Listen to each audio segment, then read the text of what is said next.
Okay.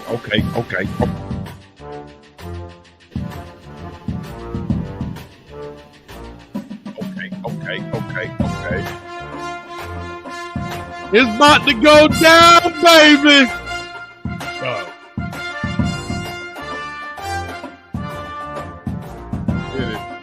Big dog Chico. Play my theme music.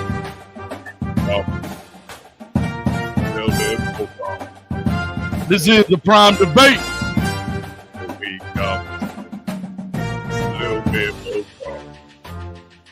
Coach Hayes.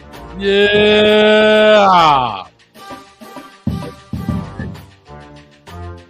Big dog. Okay. That's it, baby.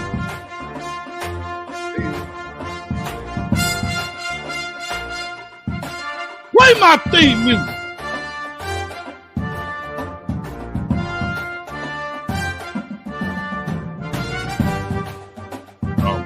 Play that thing groovy, Chico.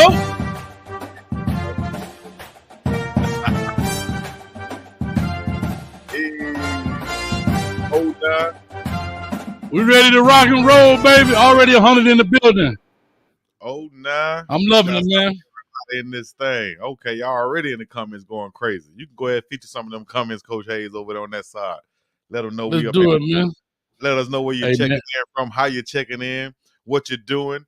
You know what I mean? If you're driving, pump your brakes and toot your horn. Do what you got to do, man. Let everybody know that you're listening in. You're tuned in to the Prime Debate. Coach Hayes, what's happening?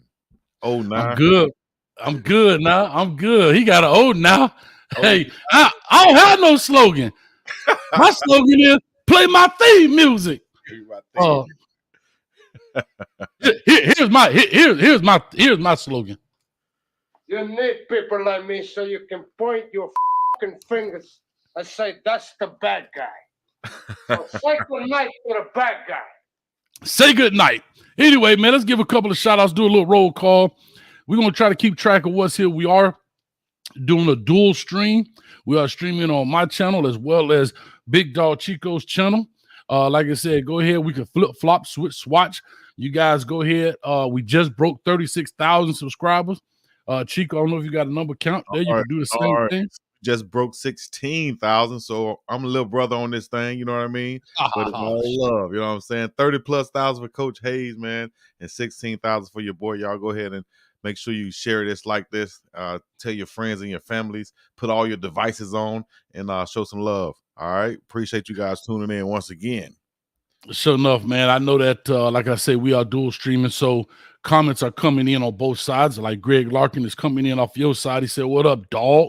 My man Pilo on my side says, "Shout out to the best channel on YouTube, Coach Hayes Football. Appreciate it." One of the producers here, Coach and the team. That's right. All of the people that, I don't like to use the word follows, but the people that work with us, we call them the team in the building, man. Brother Jay Blaze up in here, man. He's throwing the thumbs up, man. Let's say, Brother Jay, let me see here.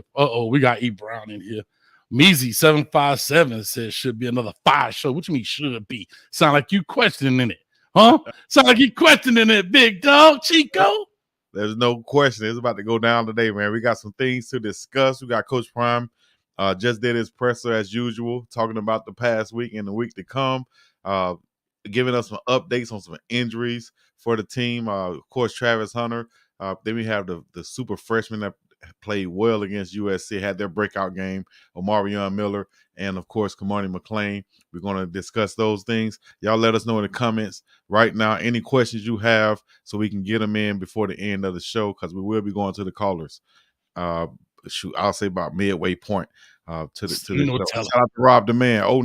Rob the Man, Marie, Chad Griffin, Measy, Mr. 713 Texas, and everybody else out there, man. Now let's get into it, baby. Let's go. Let's go. We got Maria right there coming off of Chico's side. Says, "Hey, Coach Hayes, it was nice to see your video.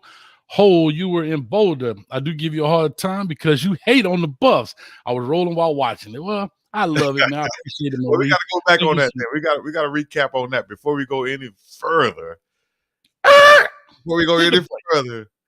My dog went all the way up to Boulder where it's colder. Let me know tell us about your trip, dog. Go ahead, give us a rundown from the airport to getting there, man. Any obstacles? What happened? Yeah, some obstacles. Soon as I land in Denver, right? I'm on my flight. I'm on Homeboy Airlines. I'm on Frontier off in there. So, that was That cool. With no Homeboy pressure. Airlines. Yeah, Homeboy Airlines, dog. Hey, check this out. That's the only airline, the pilot standing at the door. I hit him with one of these. He hit me back with one of these. Duh. Come on, dog. Come on, dog. I'm walking in, I got my bag. I'm like, You would have he felt look at better. me. You would have felt better if That you boy, would have one of these, right? The down one. yeah, that boy say, I'm like, let's do it. Let's do it. Anyway, we had a good time, man. But guess what? You talk about obstacles. I'm waiting on the Uber. Guess what? Y'all Buff fans gonna really love this one. A bird take a doodle on your boy's shoulder. Ugh. What? Right there. That crappy airport, literally that crappy airport, Denver. Welcome right there. I was like, boy, they talking about good luck. Man, guess what? Coach came up out the shirt. Man, you can leave that junk right there on the seat, man. Went in the bag and grabbed another one. Nah, but we ain't saving that one. Let that ride. But no, like I said, went there. As everybody says, that was my first time in Colorado. Beautiful scenery. I was surprised. I'm flying in, so like I showed you, I'm looking out the window. I'm like, where the mountains at?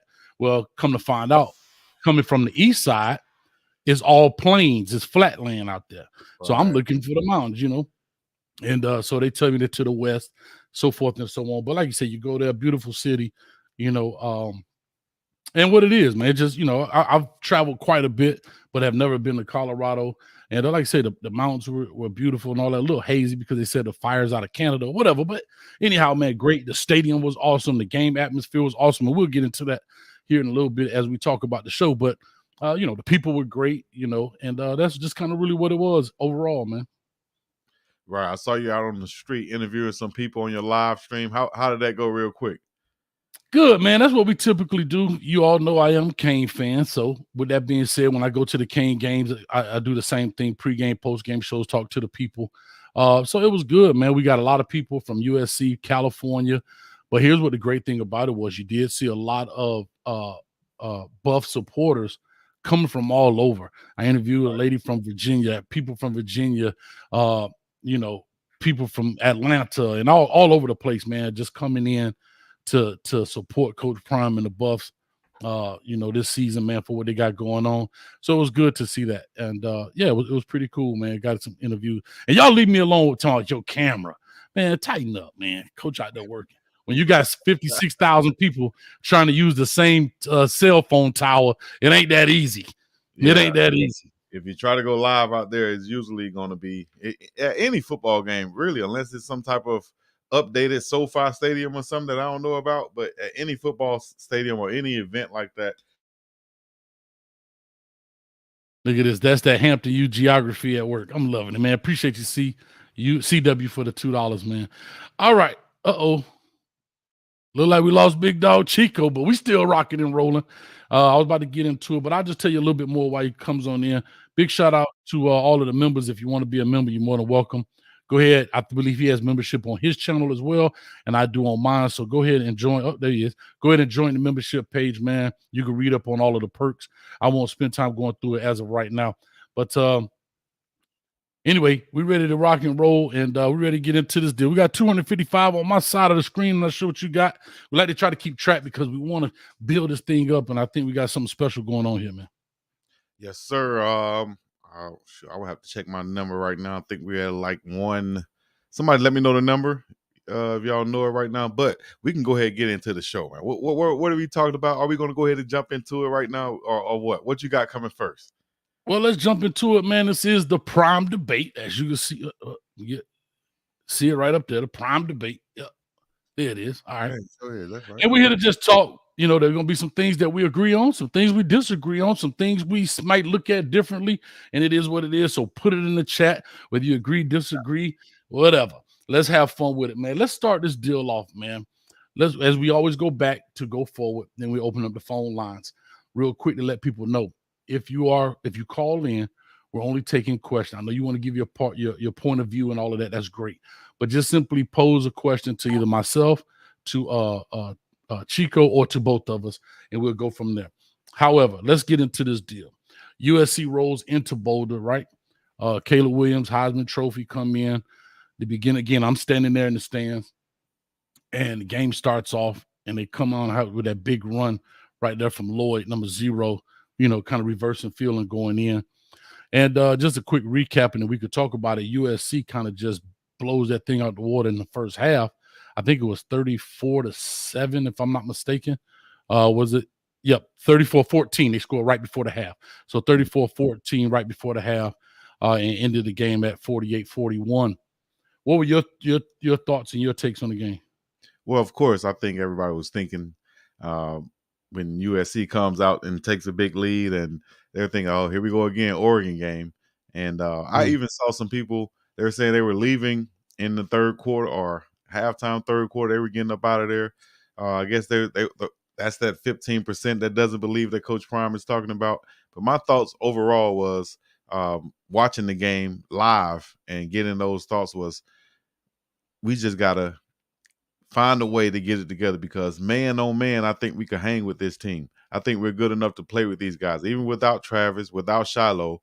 I think the plays that was left out on the field in that first half was something to build from, and that's why they came out in that second half and held them to only a score or two in the second half. But then they were able to pile up things and get things going on the offensive side of the ball, and that kind of compounded from the score before halftime. Also, if you watch my live, that's what I was banking on. Hey, if we can get a score here and get a stop here, then there's a way we can go into halftime with I said 24-17 score, and we'll be sitting pretty.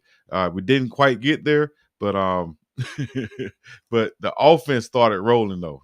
That's the main thing. The offense started rolling. That's the thing that we can hang our hat on with Shedeur Sanders not being able to not taking a lot of hits like he did at Oregon, but he was being more decisive with the ball. And then he even took off running, as you saw him scoring that long touchdown run where it was clocked.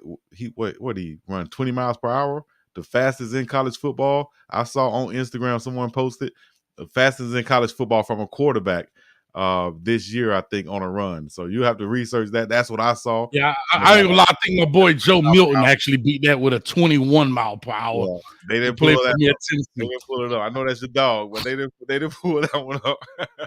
But I have to be honest. I'm gonna be very honest, and this is no hate on him. I see those numbers, but dog, 20 miles per hour, bro. We talking.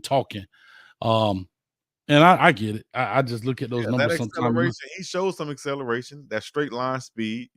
I think it's very deceptive, especially being a long strider like him, and then with his dad being Coach Prime, everybody want him to be that fast. Right. I think it's just surprising when he runs a 20 miles per hour, and a lot of people are surprised by that. I really wasn't surprised because I saw him really accelerate from that pocket and ran like he was scared damn near. He didn't want to get hit, and he got in there untouched. So, you know what I'm saying?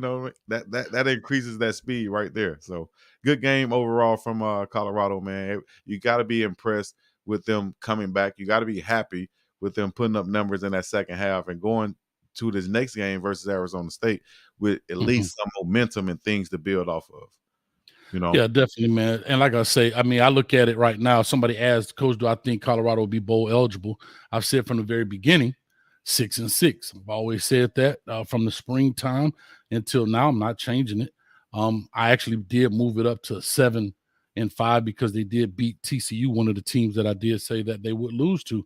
But my thing is 6-6. I've always been consistent with that. Never changed and never wavered. However, yeah, man. I mean, as we talk about this game and we look at USC, I mean, let's talk a little bit about the first two quarters. As Caleb Williams and these guys come out, Caleb just showed poise. Their offensive line, I did a good, bad, and ugly film review. You guys go check that out on the channel. I broke it down and so forth. And so anyhow, Caleb Williams is very poor. You could tell he's a seasoned dude in that sense. Doesn't get rattled too often in that, when things kind of break down. It's almost like he got a third eye in the back of his head. He can see guys, feel them, and just make moves. And like I said, that pass, I believe, to Washington, number 15. I almost started seeing it live. I thought he almost overthrew it. But my man went go gadget arms when he grabbed that thing. And then it's funny in the stands, right? Of course, we all in the stands. And when we saw Trevor Woods turn, everybody was like, touchdown. Yeah, man. I was like, it was an angle, though, really, though. Anybody at that angle, man, and that kid was running so fast coming across the field. he just got better speed. And it's not a knock to Trevor Wood. It's just saying that with so much open space, no other angle to avoid but him, we knew he had the angle. I mean, you know what I mean? He just had him. And it was nothing Trevor Woods could do. Anybody on the roster would have been in that position with that guy coming at that angle. I think he would have beat him. It's just, no, I get it. Yeah, that's what I feel like. Anybody would have been beat in that angle just because he was already running full speed. And Trevor was kind of in his back pedal and coming up and then, out of position at that point with the guy coming across the field like that. But, plays like that happen. That's why you don't see coaches panicking and pull a kid out of the game like that. You come out right now, because plays like that happen, I think, and they recognize it. I mean, bro, that's everybody, right? Yeah. I mean, as fast as Deion Sanders was, I guarantee if you scrub through the footage, somebody had the angle on him too at one point. I mean, it's just football, right? When you got that much open space, it is what it is. No, I don't say many, but we're saying at some point. Oh, no, let me see. Yeah, probably did on a punt return to some later on in his career. But I see what you're saying, though. I see what you're saying. But I'm just saying at any given moment. Oh, my God, Chico. No new taxes. My goodness. I mean, all right, can I say this? I mean, Bo Jackson gave him the stiffy. Yeah, but can we agree on that? Can we agree on that? Brian would say he was a freshman, 170 pounds, soaking wet. You got the big Bo Jackson running at you. He would have stiff armed anybody, really. Think about it. Exactly. Yeah. And that's all I'm saying here is that based on angles, is not always foot line speed and straight line speed. Based on the angle, this guy, like you said, he's already running. You got to change direction, get going. And, it is what it is. But anyway, man, let's push on, man. You saw him praise.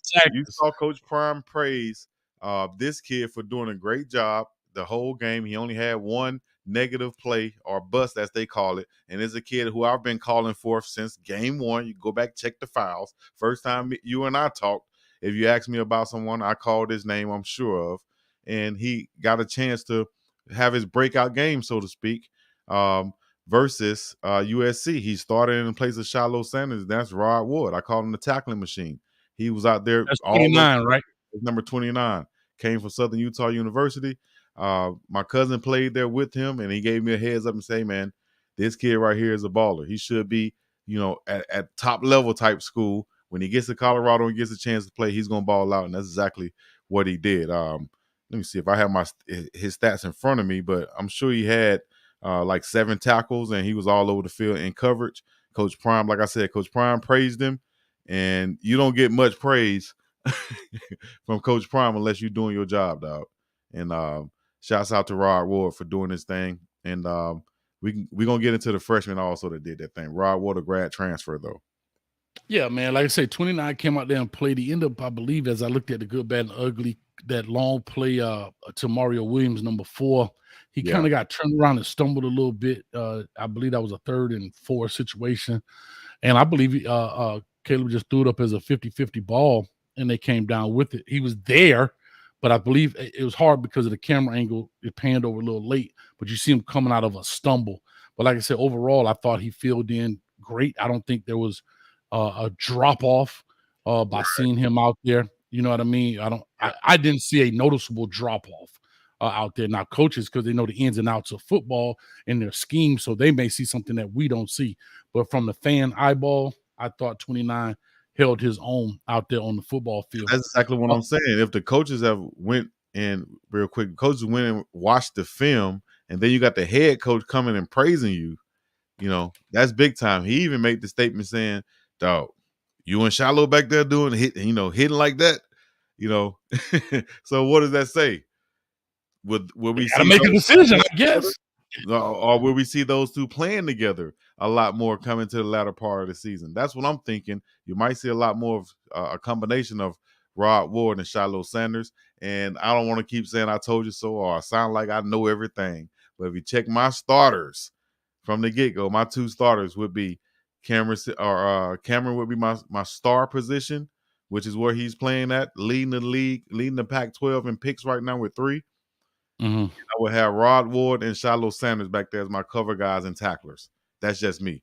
Trevor Woods is a good player, but I'm going to put Rod Ward back there because I think he's a little bit more dynamic and sideline to sideline than Trevor Woods. Now they have some injuries. A guy named Slusher. What does he play primarily? Slusher is the more of the star position. He's more Craig, more nickel star back. But he possibly could be coming back this week. Coach Prime said, but look for him definitely. I think against Stanford, he's working his way back. Same thing with Shiloh, who's possible to play against Arizona State.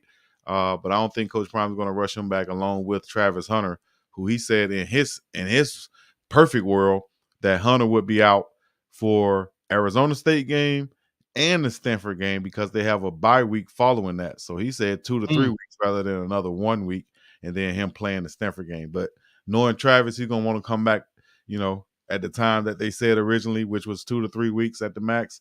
But Brian will want to try to push that to get that extra rest after the Stanford game. All right, let me ask you a quick question. As I'm looking through the chat here, it shows me like what comments come from your side, my side, and that kind of thing. And I'm looking at this, and I'm not trying to say this to be funny, but I'm looking at this, and a lot of people are hard on Trevor Woods for whatever particular reason. Again, I don't claim to be a Colorado fan forever. I looked at Trevor Woods. I didn't follow him last year. What is it about Trevor Woods? Why is he the whooping boy for Colorado? It seems to be because he's always now, and I say that not being funny. Look, Woods finally gets sat down. Trevor Woods should be on kickoff, and these are your side of the deal. The reason I'm saying that is he's the guy that's constantly being targeted, I guess, for lack of a better word, for negative comments. And I guess my question to you is, why is that? What is it about him that they're like, I think it's more of an easy target. For one, he's a player from the 1-11 team last year. So a lot of people are going to point that out. 2, they're not saying in the comments, but, one of the things might be I don't even want to bring that up. I'm not even going to say that. We're going to keep it on the football field. I'm going to say this right here. Say it, dog. This is a debate because guess what? No taxes. Because a lot of times when you see big plays happen, you might see him as the safety, being the last one to get beat back there, just like the play in hand that we were talking about. You know what I'm saying? OB said it's not his race. Woods can't cover, don't recover speed, is always out of position. Well, I think it's because a lot of people see that on these big plays, you might see him the last guy out of position or the last guy that might get beat. And that happens at the safety position, And so you want to pick on somebody, we're going to pick on the white kid, the safety, the 1-11 kid, and he's an easy target that I think, honestly, that's just what I'm thinking. Call me wrong, call me whatever. I'm calling how I see it, and that's how I see it, dog. You want to pick on somebody, you're gonna pick on the kid who looked like he might not be the part. You know what I'm saying? But in my opinion, the man can play. So I'll say this. And sometimes I broke this down in the Oregon Good, Bad, and Ugly when they ran that deep crosser, right? The old school scissor route. Okay. Right, the old school scissor route. Yeah. And they were playing quarters just to talk about it. Sometimes to the fans' eye, it looks bad. I'm going to give fans a hint when you know somebody's beat and when somebody made a mistake. Always look at the guy who you think got beat and watch where he looks. Mm-hmm. If he gets beat and he does like this, that's on him. Got beat. Yep. If he gets like beat, if he get beat and he look away and he look over to somebody else, I mean, bro, you were supposed to be over here. Yeah. So it's not always what you see.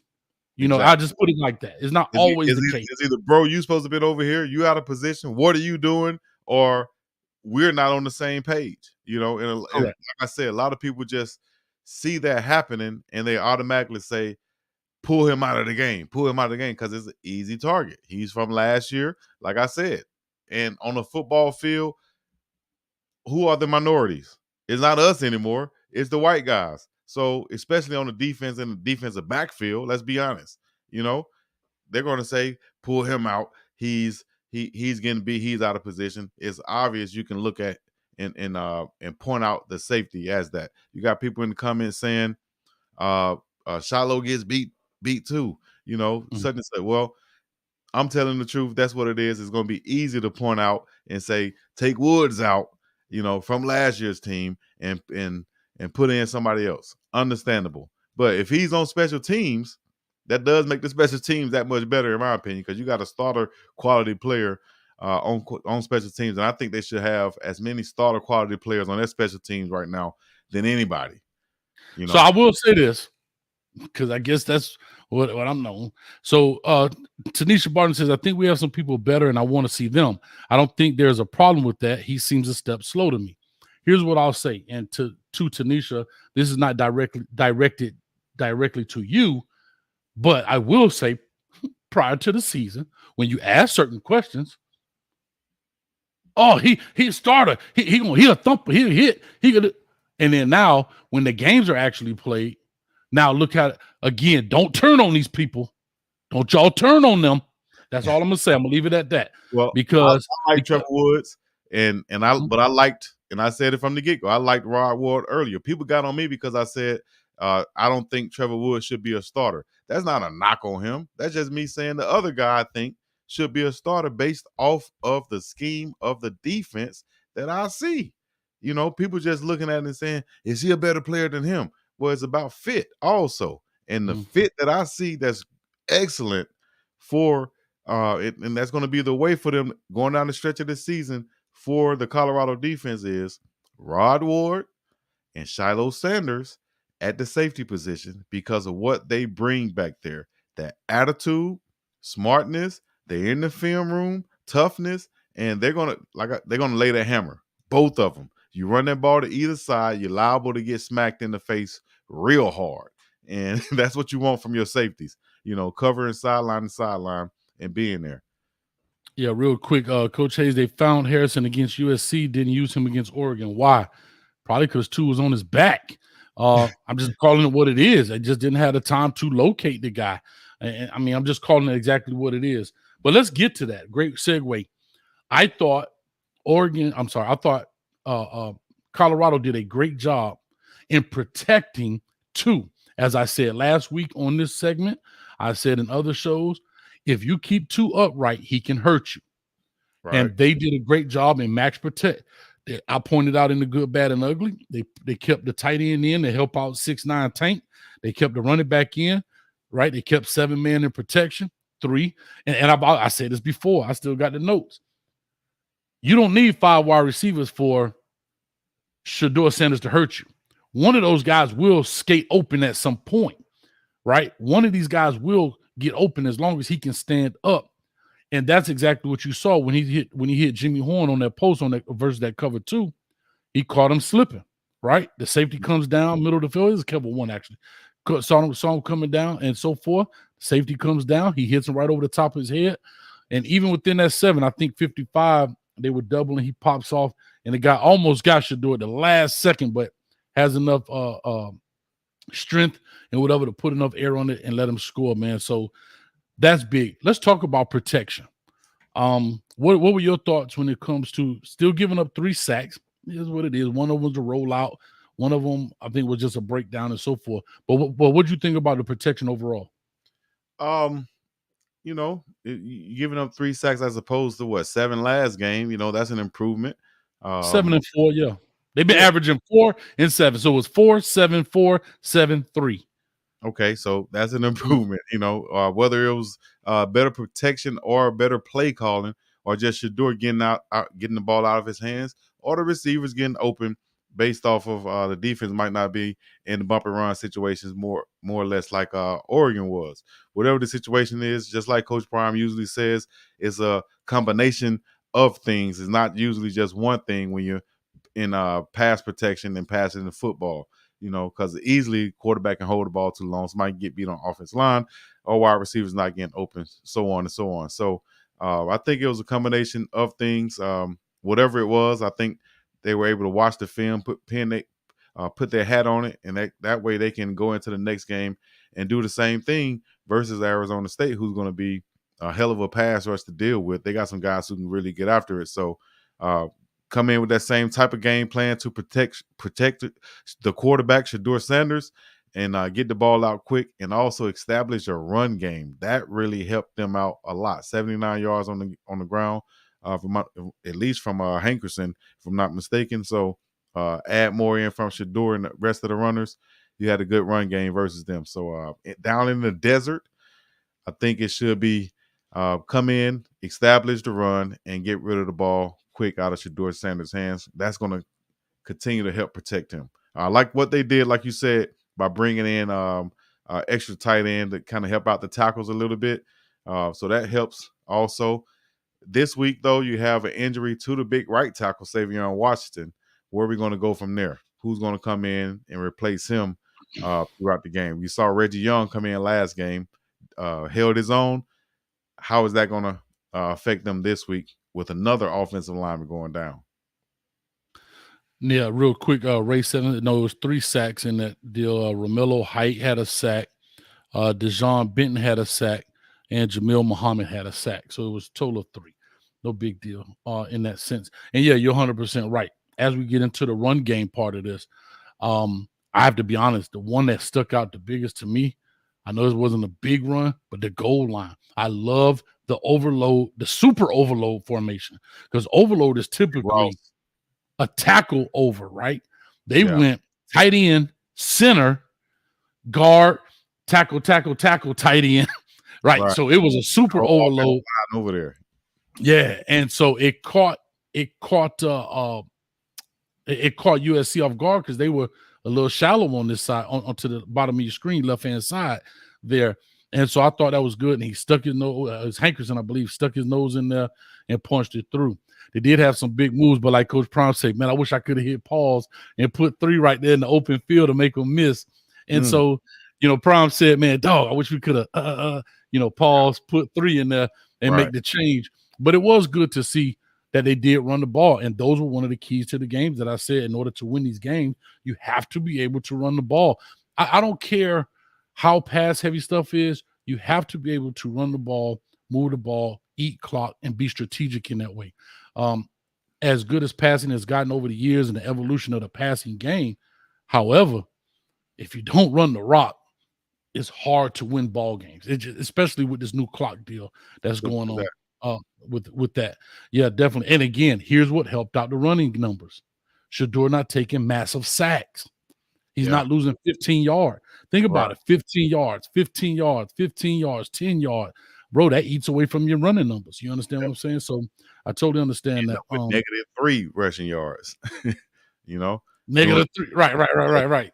Sacks. Well, what was it? 19 with Oregon, that they end up having 19 plays for 18 or 18 plays for 19 yards. Well, a lot of that was due to sacks. If you want to know the truth, it wasn't due that they didn't have production on other plays. It was negative plays that ate away at it. CJ Underwood, make sure you call in because I like the way you talk. Anyway, right here, you got your dono, man. Go ahead and read that off. Oh, that's me. Oh, now that girl, 555. I wish number 2 didn't defer to the opposing team, but is there a strategic reason why he doesn't let the offense start? Well, yeah, I think that's more of just preference, but for them, it's to, you get the defense on the field first, kind of let the offense sit back and see what's going on. Hopefully your defense can get a stop. That puts your offense back on the field and kind of gets an extra possession because you get the ball back at the half. So whether you got things going bad and now you get a chance to right those at the beginning of the half by getting the ball back. So you defer the first and try to get a stop on defense. Hasn't been working out well for him, but that's the strategy right there behind it, I would think. Yeah, that's it. A lot of times as coaches, you want to get the ball the second half, you make an adjustment, so forth and so on, hoping you can steal a quick 3 and out, like you say, steal a possession in that sense. But definitely, man. Right. Hey, now thanks for the super chat. There everybody, it is, whoever donating and giving up, whatever it is for the show, we really appreciate it. If you can just share this thing for one, share it and comment and join the conversation. You know what I mean? CJ Underwood said what? Where's the number? Where's the number? It's coming. It'll be right down there. You just hold tight, my brother. It's coming. Anyway, yeah, I would love to hear from you, CJ, because you're a real fan. Anyway, did y'all talk let's, about the freshman yet? No, we haven't. We'll get to oh, it. we're gonna get to them. Yeah, I just kind of going through. Like I said, now let's go to. I would like to talk about Shador.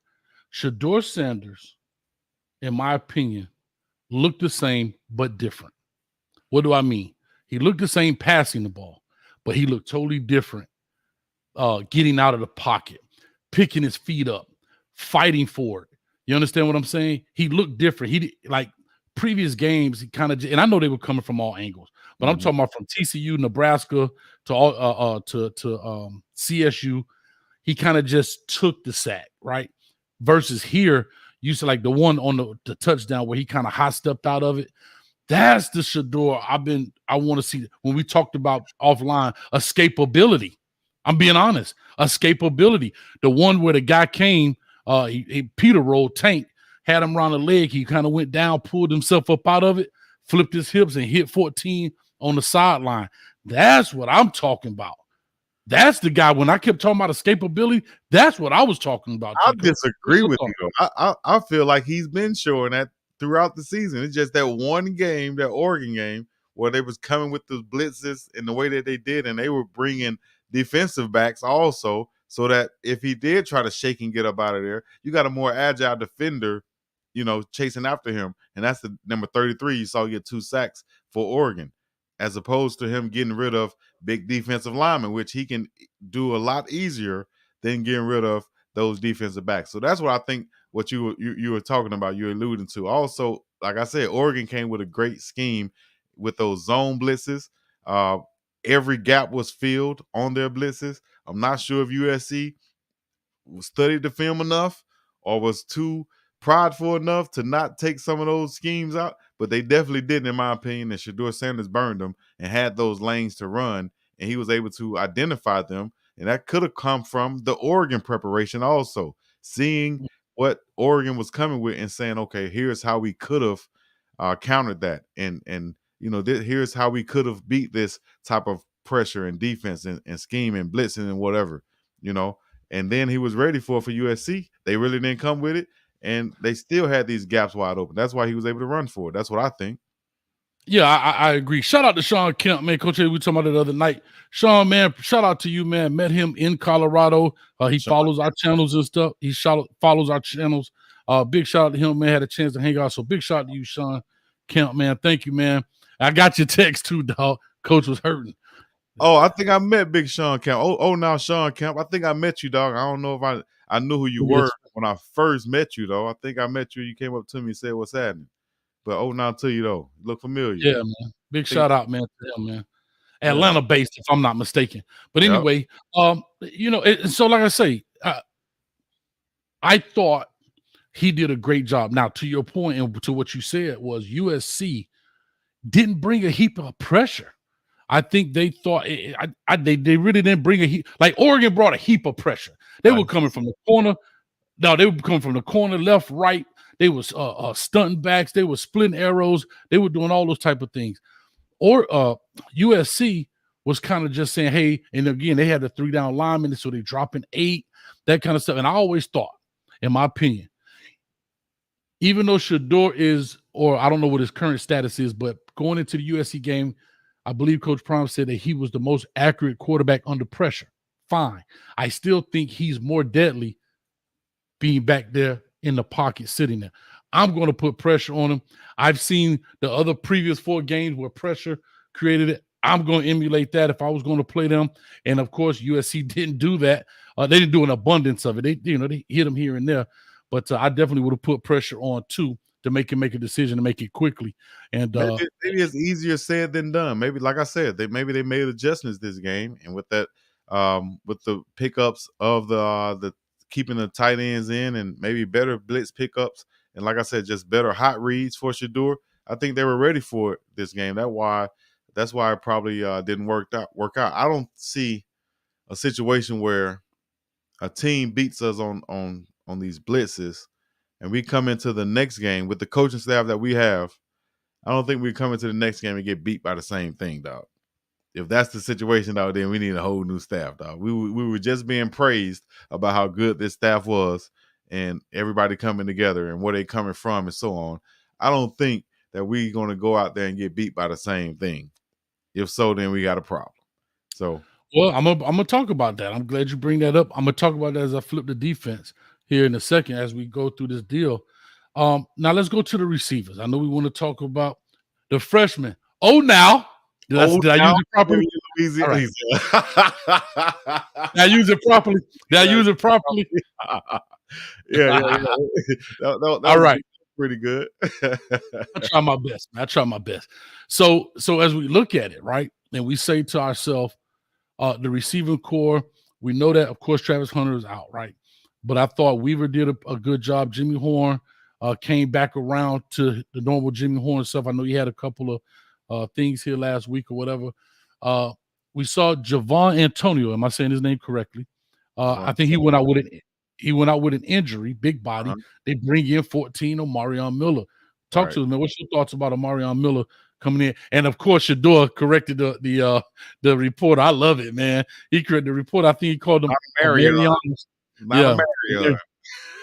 And listen, I'm gonna say this. I'm just gonna call this a spade, right? Yeah. Okay. Shout out to all the other content creators. But I will say this: we all make mistakes when we do these videos. But can y'all please Google it or go see a previous interview of how to say these players' names? Like when I do the WREs, some of these players' names, and I'm big on names. Like, don't mispronounce people's names. We try not to. Yeah. But if you're gonna do a video that's pre-recorded, bro, you got time. You got time. It's not like it's live and I said a Marion and I'm a Marion, that kind of thing, right? We're skipping. He called Shannon A. See, Shannon A. called Stephen A. Slow down, Hayes. Shannon Sharp called Stephen A. Skip, and those things happen in a live context. Right. However, man, I was watching something and the dude called the Pyru gang. He called them Perus. Oh, the Perus. Because they were talking about the Tupac. I guess they arrested the guy for the murder. And this guy makes this whole video to breakdown. And this guy Orlando Anderson was part of the Perus gang. I'm like, come on. Yeah, you just reading off something. You don't know what you're reading. So you just a little bitty bird in the world don't even know you're here. Just like some people call FAMU FAMU. I'm gonna leave that alone. But anyway, exactly. But anyway, back to the young fellow, man. From Vivian, Louisiana, 6'2", 200 pounds. Omarion Miller came in. He played in the Polynesian Bowl out here also. Same one I saw Travis Hunter play in previous year. Omarion Miller played out here. Didn't do what he wanted to do out here, but I saw him in practice. And I said, the boy got a big body. He got a college body already ready. Like my coach used to say back then, they already ready. That's him. And he made plays in practice. And then you come to Colorado and you make plays versus your starting DBs from day one, improving, making plays, gaining the trust of Shador Sanders. Shador already knew what time it was. Himself, you could tell he was one of those guys because coach in the wide receivers didn't bring in many freshman receivers. There's not many freshman receivers that are on the active roster right now that can actually play, So shout out to Adam Hopkins, who came in from the ATL, and then Omarion Miller from Vivian, Louisiana, who really balled out, 196 yards, 7 catches. Could have had more had he stayed up a couple times, and I'm sure he want to get those yards that he left out there on the field. Big time plays from him, unbelievable catches. I wasn't too surprised. I knew he was one of those guys. It just takes a chance to get that opportunity. And he had Javon Antonio in front of him. Mikey Harrison was in front of him until he moved to tight end.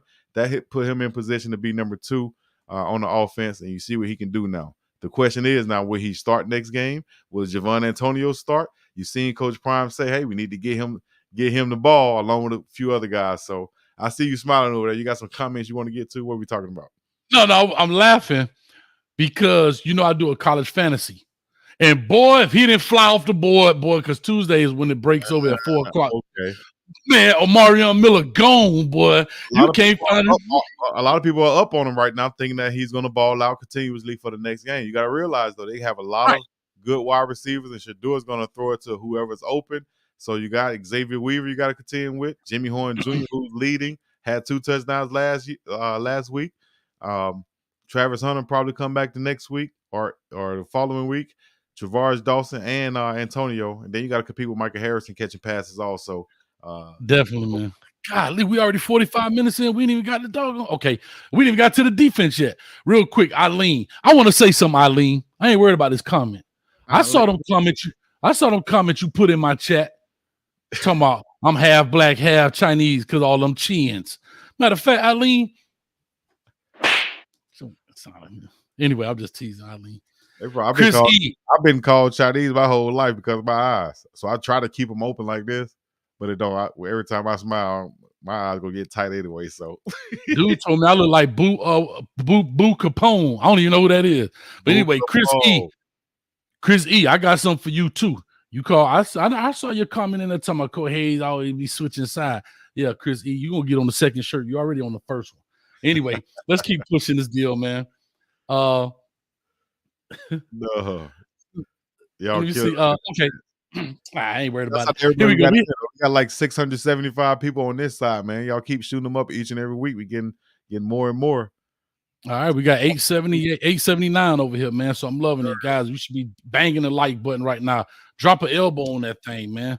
You know what I'm saying? But anyway, hit them hearts, hit them 100s.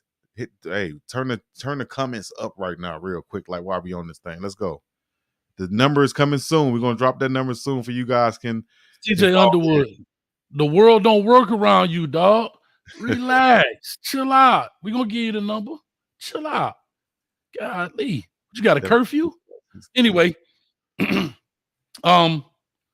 anyway, real quick, I want to say this as we go ahead on. So we talked about that. Like I said, Marion Miller comes in and steps up in a huge game as a freshman. And that's big right there. I have to take my hat off to him. You know what I mean? That's huge right there. Like I say, and one thing I will give Coach Prime, as you say, sounds like you something you won't give, but I'm giving him a lot of credit for, is having guys where the stage is not too big for them. I'm being like, one thing I have to say, and I've talked about that in the previous shows, that, you know, especially going into the TCU game where the stage can be big, you know, you're on a big stage, everybody's watching, but I will give Coach Prime 1,000% credit that he has those guys prepared for the stage. You see my thumb? You see my thumb? I'm laughing. Why you laughing, bro? They said, I'm laughing at the comments. Which one of y'all called Coach Hayes Boo Capone? I just realized who Boo Capone was. I don't even know who Boo Capone is, dog. But hey, you laughing a little too hard. Y'all Google Boo Capone. Coach say y'all laughing. You laughing too hard. You laughing too hard. You laughing too hard. You hurt my feelings, dog. I thought we were friends in this deal, and you're going too far. You're gone too far. Remember, shut it. You're gone too far, Badron. You're gone too far. Oh man, what you know about Shatas, man? Cut it out. All right. Shatas, let's talk defensively right quick. Let's talk defensively. Oh man, I have to say this. Defensively, I have to be honest. Defensive line has not popped out to me yet. Nothing from the D line, and I thought Dominic, he's the guy from Arkansas. Yeah. I thought he would be the more imposing guy on the defensive line, like creating a lot of havoc. And we really haven't seen a true showing of D-line work, kind of one-on-one. Maybe, I mean, I'm not saying they don't have some work, but we're talking about out of those 4 guys or the rotation, who pops off to you? Well, the guy who you question Jimmy right Bourne. Now, okay, go ahead. Mm-hmm. I mean, you talk about defensive line. Jordan Dominic, at least the last 3 games, he's been making a big play in the backfield with a big hit, whether it's on the quarterback, picking up a fumble, or hitting the running back in the mouth. You know, so he's been coming off that end. Whether it's been totally consistent, I don't know. I can't really say that I haven't watched each and every play, but every game he's popped coming off that end, unblocked, smashing somebody in the mouth. Now, would I expect to see more guys doing that and that happening more frequently on the defensive line? Yes, because of the number of players who they have who have the ability to do that, who have shown the ability to do that. Yes, of course. I see somebody in the chat saying my guy, saying my guy. I'm finna Google while you talk. I'm Googling Blue Capone. I don't even know what the F that is. Let me Google this mug. Amari McNeil, big fella. He flashed last game. I would like to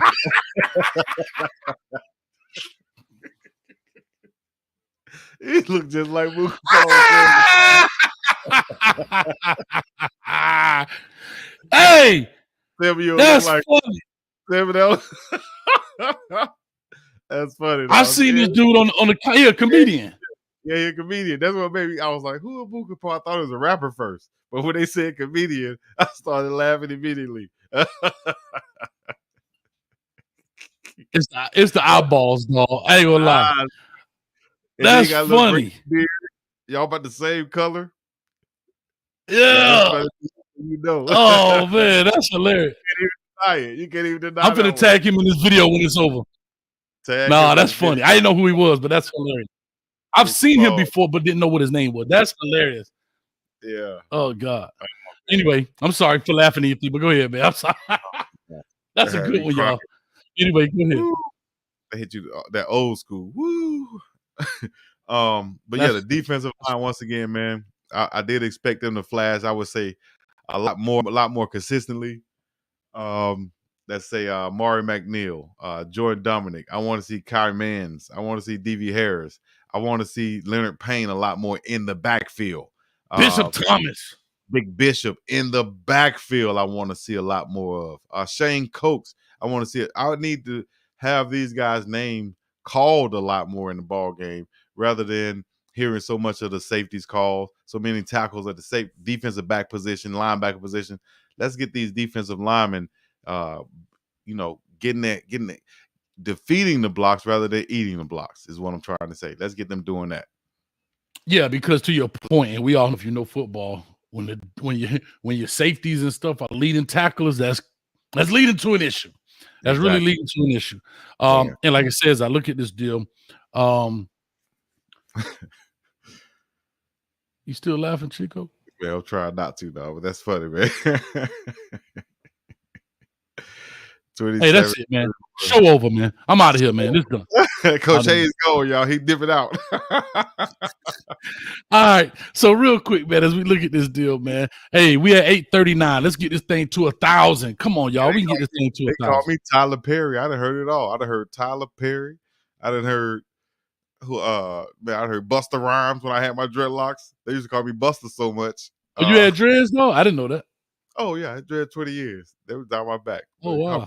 Buster Rhymes. Wicks, as you call them down there where you from. Wick, that boy had them stank, them wicks. We don't call them. Well, you have dreads and then you have wicks. Yeah, and then you have locks. You know what I mean? Then you have a roster wicks. You know, a roster locks. You know, I was the latter. You don't have no dreads upon me head. You know what I mean? But other than that, everything's irie. All right, let's get back to this football, man. We already 53 minutes in, and bro, we ain't even got really into the defense. Let me ask you this, because you brought up something earlier, and I said I didn't want to segue into it in that sense. And correct me if I'm misquoting you, but the gist of it was we got a problem if the same things are beating us. Yeah. Am I correct? Did I say that? We still USC didn't run a ton of crossers, but they did score off one of them. Again, the crossers, it's a hard thing to defend. I'm not going to say it's not. However, it can be stopped. And that is something that is still kind of haunting Colorado right now. I don't know if we'll see a lot of that in Arizona State. However, when we get to more of the passing teams, I think you definitely want to see it. And again, it's a hot route right now. Everybody's doing the crossing concept, the smash, not smash, but golly. Anyway, crosses, the overs, and those type of deals. So anyhow, that's something that is still happening right now. What are your thoughts on that? And what needs to happen now in Game 5 to say, all right, now there's a lot of tape on this. How do we fix this? Yeah. It's difficult to stop crossing routes without giving up something else. I would think. Also, if USC came in and not running so many crossing routes, that's on them. If I'm Arizona State, I'm going to run the crossers and make them defend. Once they do, then I can do something else because usually, like I said, if you're defending across or something else, is going to have to be open. What are you going to do? Play man when you don't have your best cover corner guy there in Travis Hunter? You have an emerging guy coming up in Kamani McLean. Will you try to make things more difficult for him, put more stuff on him, or will you just allow him to go do what you guys, what he's capable of doing, what he's normally doing? You know what I'm saying? So I think that going into this week versus Arizona State, your goal number one is to stop the run. Aren't they without their starting quarterback? Stop the run. You know, so so don't let Arizona State control the game with the run game, and if they can do that, then I really think Shedeur Sanders and his offense, with the momentum that they have, can come out here if they protect him. Can come out here and really probably have one of their best games on offense, passing this season, and that's going to lead them into the next part of the season, going into Stanford into the bye week also. All right. So real quick here defensively, I just want to say this going into their and I want to touch on the 33% of victory. I always talk about this because we don't really, a lot of people don't talk about it, but I think it's something that we've been missing. This is our third show now. And so we definitely need to talk about it. But defensively, let's talk about linebacker play. We saw Bentley out there. I broke down the tape again. Bad eyes on the goal line. He's looking in the backfield. Tight end sneaks out, gets away off the bootleg. Juju Mitchell, 51, is out there. Didn't see a lot of DeMoy Kennedy out there, if at all. Because again, when you're at the game, it's kind of hard to see those numbers from a distance. Not you don't have. I know I got big eyeballs, but they don't zoom in. And then, and then also, I do want to go back to and let's talk a little Alto as they call him, as well. Who I don't think he saw a lot of action. What are your thoughts? 5 yards. And he's the bigger of the backs. Am I correct? Yeah, that was very surprising, but I'm not doubting. And let me say this too. For all this, I'm going to get on my Coach Hayes right now to address some comments out there. For everybody in the comments talking about I'm criticizing the coaching staff or Coach Prime because I said Alto should be getting the ball, or Kamani McLean is a gamer. You just got to let him play. People in the comments saying also, well, if he don't know what to do, you can't let him play. If he don't come to practice, or if he don't come to meetings, or if he's wearing earrings he's not supposed to, he shouldn't play. Listen, of course, I'm with all the rules. You know what I mean? Follow the rules. But I'm talking about speaking clearly and specifically on the field, which is I'm talking about this guy's a gamer. Whenever he's doing right and he's able to play, once he gets on the field, when the coaches decide that, I said he was going to make some plays. He's going to be a gamer. If they're questioning him and afraid because of what happened on the practice field, I'm saying that they don't need to worry about it too much, because in the game, I think he's one of those guys who just happens to show up in the game a lot more than he do on the practice field. That's just me. That's my opinion. That's what I think. A guy like Alton McCaskill, the reason why I'm advocating for him so much is because I think he brings a different element to the offense as a bigger back. He's the only one over 6 feet, you know, only one over 215 pounds. No Smoke could be close to that, but he's the bigger back. He's going to bring a different element to the game. Whether coaches feel like he's ready or not, or whatever they feel like Hankerson and whoever else in front of him are just being a lot more productive, then cool. I'm saying, though, once that guy gets in, he's going to bring exactly what I just said, a different element to the game, and he might be that steady piece in the run game that we need. That's what I'm saying. I'm not trying to coach for Coach Prime. I'm not trying to coach for nobody. I'm not trying to – look, see what I'm saying? Welcome to my world, Chico. Welcome to my world, Chico. Welcome to my world, baby. Here to talk about and give our opinions on what we feel like is going on. No, we're not trying to coach for somebody. No, we're not trying to be a keyboard coach, as my homeboy call him. I'm trying to give my opinion and advocate for the players who I like and the reason why, and that is Alton McCaskill. Not saying because I love Savion Wilkerson. I like what he brings to the game. I love Dylan Edwards. I love Kavassier Smoke and Anthony Big Bank Hankerson. I like all of them as running backs. You know what I mean? But the one that brings a different element to the offense is Alton McCaskill. I'm just saying a different element to the offense, being a bigger back and can do all the things across the board.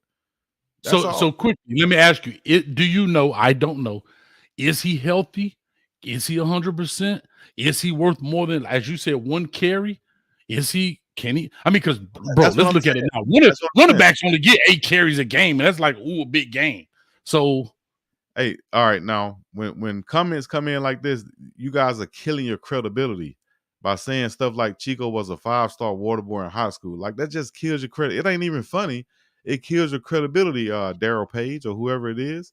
You know what I'm saying? Like, stuff like that. Like, come on, though. I ain't never played the bench. You can't never.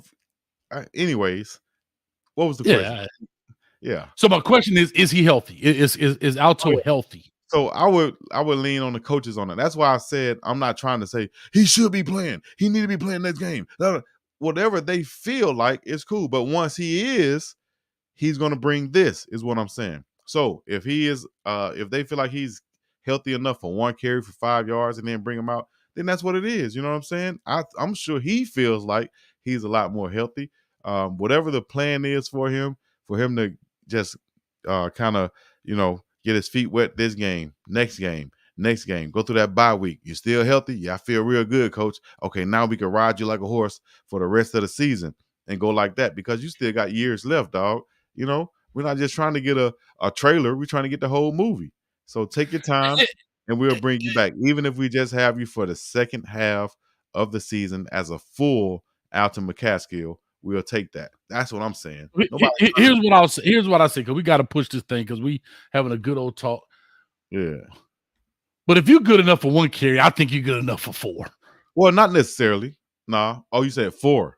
Okay. Yeah, 4. Possibly. Like, what I'm saying is he had 5 versus Oregon, so I would think that he would have had. That's what I'm asking. Like, yeah, I would have think he would have had at least 5 this game. It was surprising for him to only have 1 for 5 yards this past game. That's what I'm saying. Maybe they just got in the flow of the offense or whatever. But they are the coaches.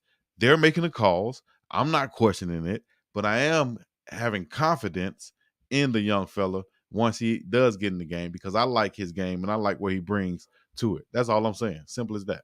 All right, cool, man. So let's do this. I talked about 33% of victory, which is special teams. To Coach Prime has said this. Everybody has seen this.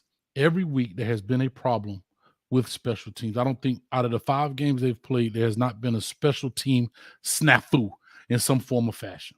Whether it's a missed field goal, a block kick, a block punt now, something to that effect. My question is, what is wrong, bro? And it is not the same thing. It is the field goal unit. It's the punt unit. It's the punt return. It's always something, and it's always something different. And the kickers are so inconsistent. I mean, we talk about 29-yard, 30-yard field goals. These are chip shots in today's football, man. So what do you think about that? Man, the honest, truthfully, no, none of that. Chico would say, it's kind of like when you say, well, there's smoke, there's fire. And if you're going to a unit, a special team, if I'm going to the offense, what are you going to say? What are you going to say? It's the offensive coordinator. Need to make better calls, right? If I go to the defense, defense having a problem, you're going to say, Coach Kelly need to make better calls, right? If you go to the special teams, who's the special team coordinator? You're going to say Coach Trevor need to make better calls, right? Well, I think that's just what it is then. You're going to have to make better personnel calls, I'll say this, because I said this live during the game. The punt that they had blocked, right? You did a Aussie style, rugby style, that's what it's called, rugby style rollout punt to the right side, and the guy smashed it. Easy punt block, right? The rest of the times before that and after that, the way you punted the ball was a traditional style punt, basically, and you got it off cleanly. Who, what, why was the call changed to make a rugby style call and get a punt block? I have no idea in this world. But that goes back I'll to answer the coordinator. Why do you feel like they made that rugby style call? What did you see on film that make you think that? So when I broke the film down, if you go back and look at it, the end zone cut, they USC was overloaded to the left, right, looking from the punter's perspective. Yeah. The rugby style wasn't bad. I don't know which 22 was it. Alton, I'm sorry, was it Demoy Kennedy or was it Alto McCaskill? I couldn't tell the difference between the two, but it was number 22. He just touched him and went on. If he engages him, that thing is kicked cleanly. There's a miscommunication there. If they would have tried to kick that straight, it was so much pressure. They had him overloaded. So to run away from it was not a bad deal. I just think the guy doesn't block 18. Okay, so he just touched him and went away. Before you go ahead, that's two things then. So they only overloaded that one time on punt? And can I say this? They don't have the entire game up on YouTube. I tried to look at it to rewatch it, but I only had to go on the condensed version. That's the question we would have to ask. That's a question that would have to be answered in the coaches meeting. Did they overload that multiple times, and why did we make the adjustments? Did y'all see it beforehand, or what was the adjustment? And or maybe why? It's a call, right? Maybe it's a. But then that goes back to my point again: personnel. Who do you have out there? Do you have guys who are engaging, understanding, communicating, wanting to be out there, or do you have a guy that's just trying to make it through to be out there? Or are you just picking a guy to be out there for whatever reason? That goes back to that exact point: personnel, the process, and the products. The production. If a guy's out there missing the block, he don't know what to do, then he needs to be an offer there, and you need to be coaching them up in practice, letting them know, hey man, this is serious. This is a check. You are very important on the check. You're the number one blocker on. All that stuff need to be addressed. It's special teams. I totally agree. I'm gonna say this. I believe personally, and I always call it the forgotten. And if it was addressed, then that guy need to be pulled out of the game, pulled off. That's how it works. Right. So I will say this: the forgotten 33% of victory is. We all know this from high school or Pee-wee. People think special teams is a time to get poor little Timmy in the game, right? So he could be a part. We don't want our starters to get hurt.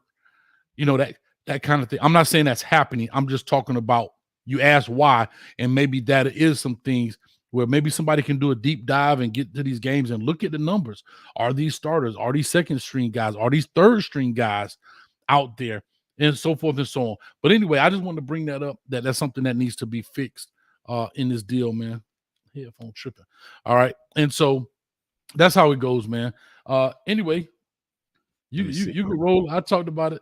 I would just say, I'm not here to criticize coaching staff. I'm here to advocate for players and also talk about strategy and football and so on. That's what I'm here for. So shouts out to everybody doing their thing.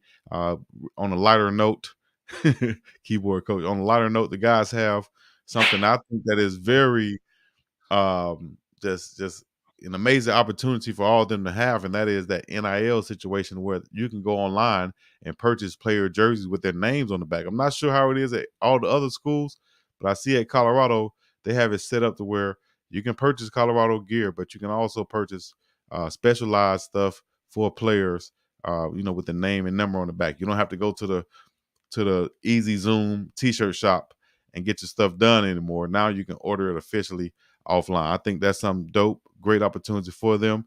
What do you think about players being able to make money now from the NIL, their name, image, and likeness? I'm all for it, right? I'm all for it. And when it first popped out, not to belabor this, but as it first popped out, it's the hot thing, right? So everybody's jumping on it.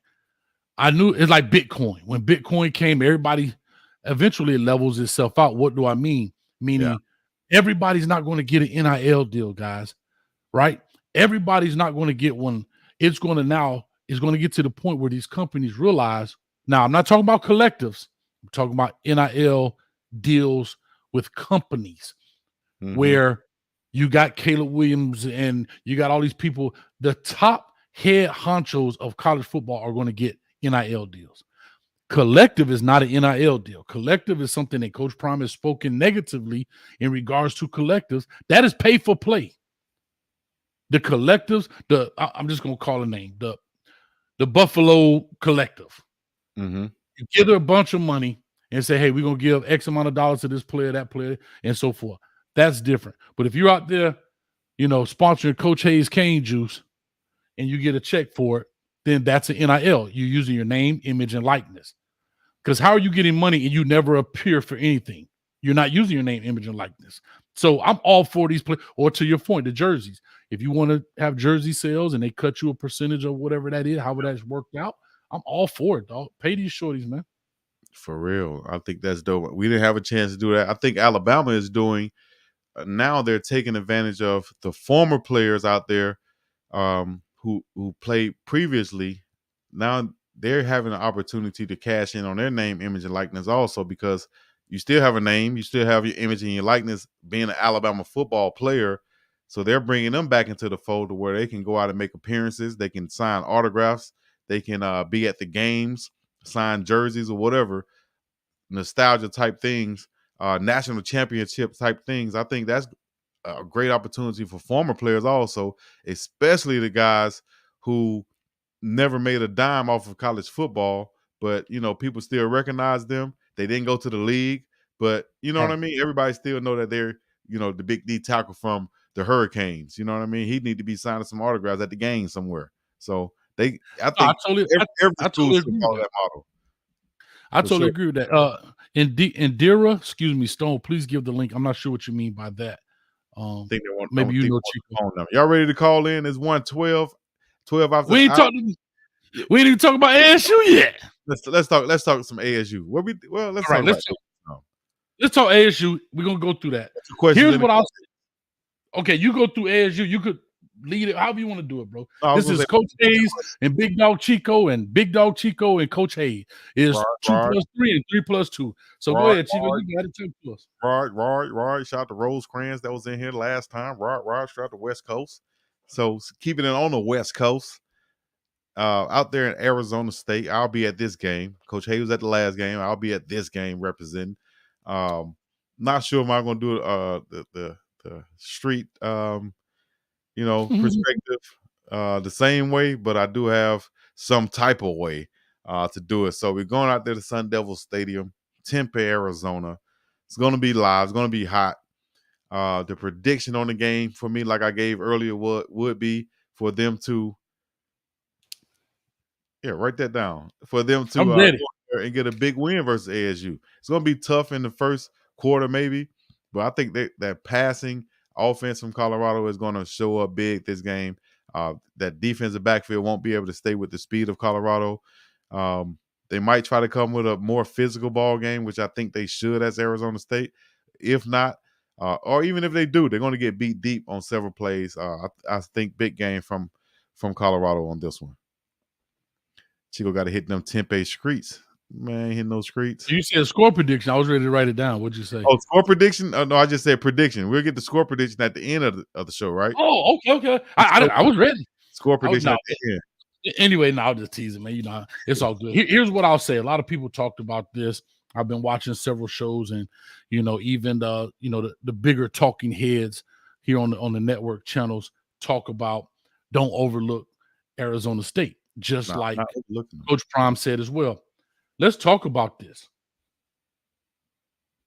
They have a running back named Scatterboo. Love that name. There are only a few names like Eric Bieniemy, Ty Law, Scatterboo. Like there's certain names that just like bust around. Now, I don't know if you know there was a guy. Okay. Yeah. Okay. He's from the crib. You know that, right? He's from Miami. Okay. Bust around. Yeah. So anyway, he went to Minnesota. I think he played at Oklahoma. If I'm not mistaken. Yeah. Okay. So anyway, this is a team that people can't overlook simply because I feel the running game. Remember, USC did not, in my opinion, didn't try to establish a running game. I think they put it on the back of 13, and they didn't do what Oregon did. However, good point. Oregon wanted to establish a run game, and that's what they did. They have a back. Now, the offense for Arizona State runs through number 4. He clearly has way more carries than any other running back on that team. He's a big dude, a pounder, and a hellified athlete. I'm just saying, athletically, he's agile. He's a big dude, but he can go. Here's what I'll say. They got some receivers too, but I think everything goes through 4. He's the Mr. Do-It-All. He throws the ball, passes the ball, wildcat offense in the short yardage, all of that kind of stuff. Mm-hmm. Here's what I'll just say. Let me go through my keys to the game.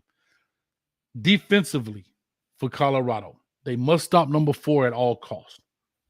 Okay, which is Scatterboo. They have to eliminate big and explosive plays. That's what's been hurt. That's actually what hurt them against USC. They had some drive, but it was the big explosive plays that they couldn't overcome. Formation identification is something I think Colorado doesn't do a good job of right now. Identifying the formation and what comes out of certain formations. When you look at, I'm going to go back to those crossing routes. Good point.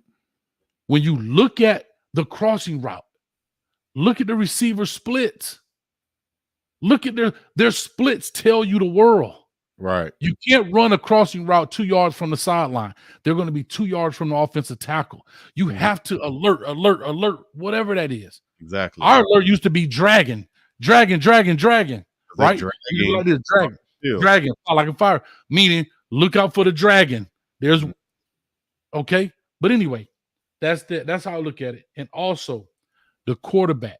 If you don't create pressure on the quarterback, and they're on their 3rd quarterback, as we all know, big time Jaden Rashada, the whole NIL thing with him committing to Florida, committing to Miami, all of that stuff breaks down. He ends up at Arizona State. I think he's hurt. They had another quarterback there. He's out. And now they're on the 3rd one. But this dude is not bad if he has time. So Colorado has to create some pressure on him. If he sits back there, he can definitely throw it to Badger. What's your thoughts for Colorado defense? Then we go to offense, and then we get in the phones. Well, I like what you said about them recognizing the formations and what plays can come out of it, because I've seen the same thing a couple times where you had to overload offensive formation and our defensive line seemed to, not even shift, So I think that some of the little things like that, understanding what can come out of these formations, drag routes or whatever, based off of alignment, I think would be huge and key. I think that comes along with more film work, getting more comfortable with your role in the defense also. I think Coach Kelly will continue to put on more responsibility for each player. And when that happens, I think that's when you'll see more of an improvement on the defense. But the defensive line has to step up in major ways. We've been saying this the whole time. We need to call their name a lot more. We've seen them flash, but we're talking about being consistent and try to dominate a game, dominate the line of scrimmage to where it's not even a question that the Colorado defensive line has come to play ball. McClendon, Austin, Thomas, Shane Cokes, and the whole host of others really need to have their name called a lot this game and make their presence known, because if they can control a game and just play above what a lot of people think that they can play, I think it's a whole different type of ball game for Colorado, a ball club, because if the defensive line is running things, man, you got an attitude about yourself, Same thing with the linebackers. We need them to step up and fill them gaps. You say you saw Bentley make a couple misreads on the short yardage. I think him, Demore Kennedy, Juju Mitchell, that rotation in the middle, along with Marvin Ham also, they've been steady, but not what they sure want to be. They haven't gotten the production that they wanted to get out of them. So just more film study, just continue to being prepared and getting those guys up front to perform also on the defensive line. Yeah, and you're right. There's one guy we forgot before we open the phone line. We didn't talk about, but I'm going to bring him up. Offensively, in order for Colorado to win this game, I think they're definitely going to win the game, but I'm talking about convincingly. right? Right now, Colorado needs a convincing win, right? They need even more of a Nebraska type win right now to You keep think that so? thing. Yeah, I don't want to see another 3-point differential. I have to be very honest I don't because I care think if it's half a point. I think a win no, is a no, win. yeah, yes, Yeah, and we're gonna get into I think that. win that you're talking about, it's gonna be tough, man. You got a tough schedule coming up. If you can get a convincing win against any of these teams coming up, I think would be just as big as a win as damn near like a TCU. Well, of Because course, we know a win is a win. yeah, That we're not going to dispute that. What I'm saying is a convincing win in the sense of putting it together, and it's not a hard task. I'll just speak offensively. Keep 2 upright. You showed you can do it. You showed that you can beat coverage with just 3 guys. You don't need 5 all the time. You don't need 4. You can beat them with 7-man protection, max protect, and Weaver, Horn, even your boy Miller now. Even what's number 6 name? Did he even play? I put that up there. I'm not sure if he even played. yeah, Huh? Travaris Dawson. Dawson. I'm not sure if Antonio is going to be back.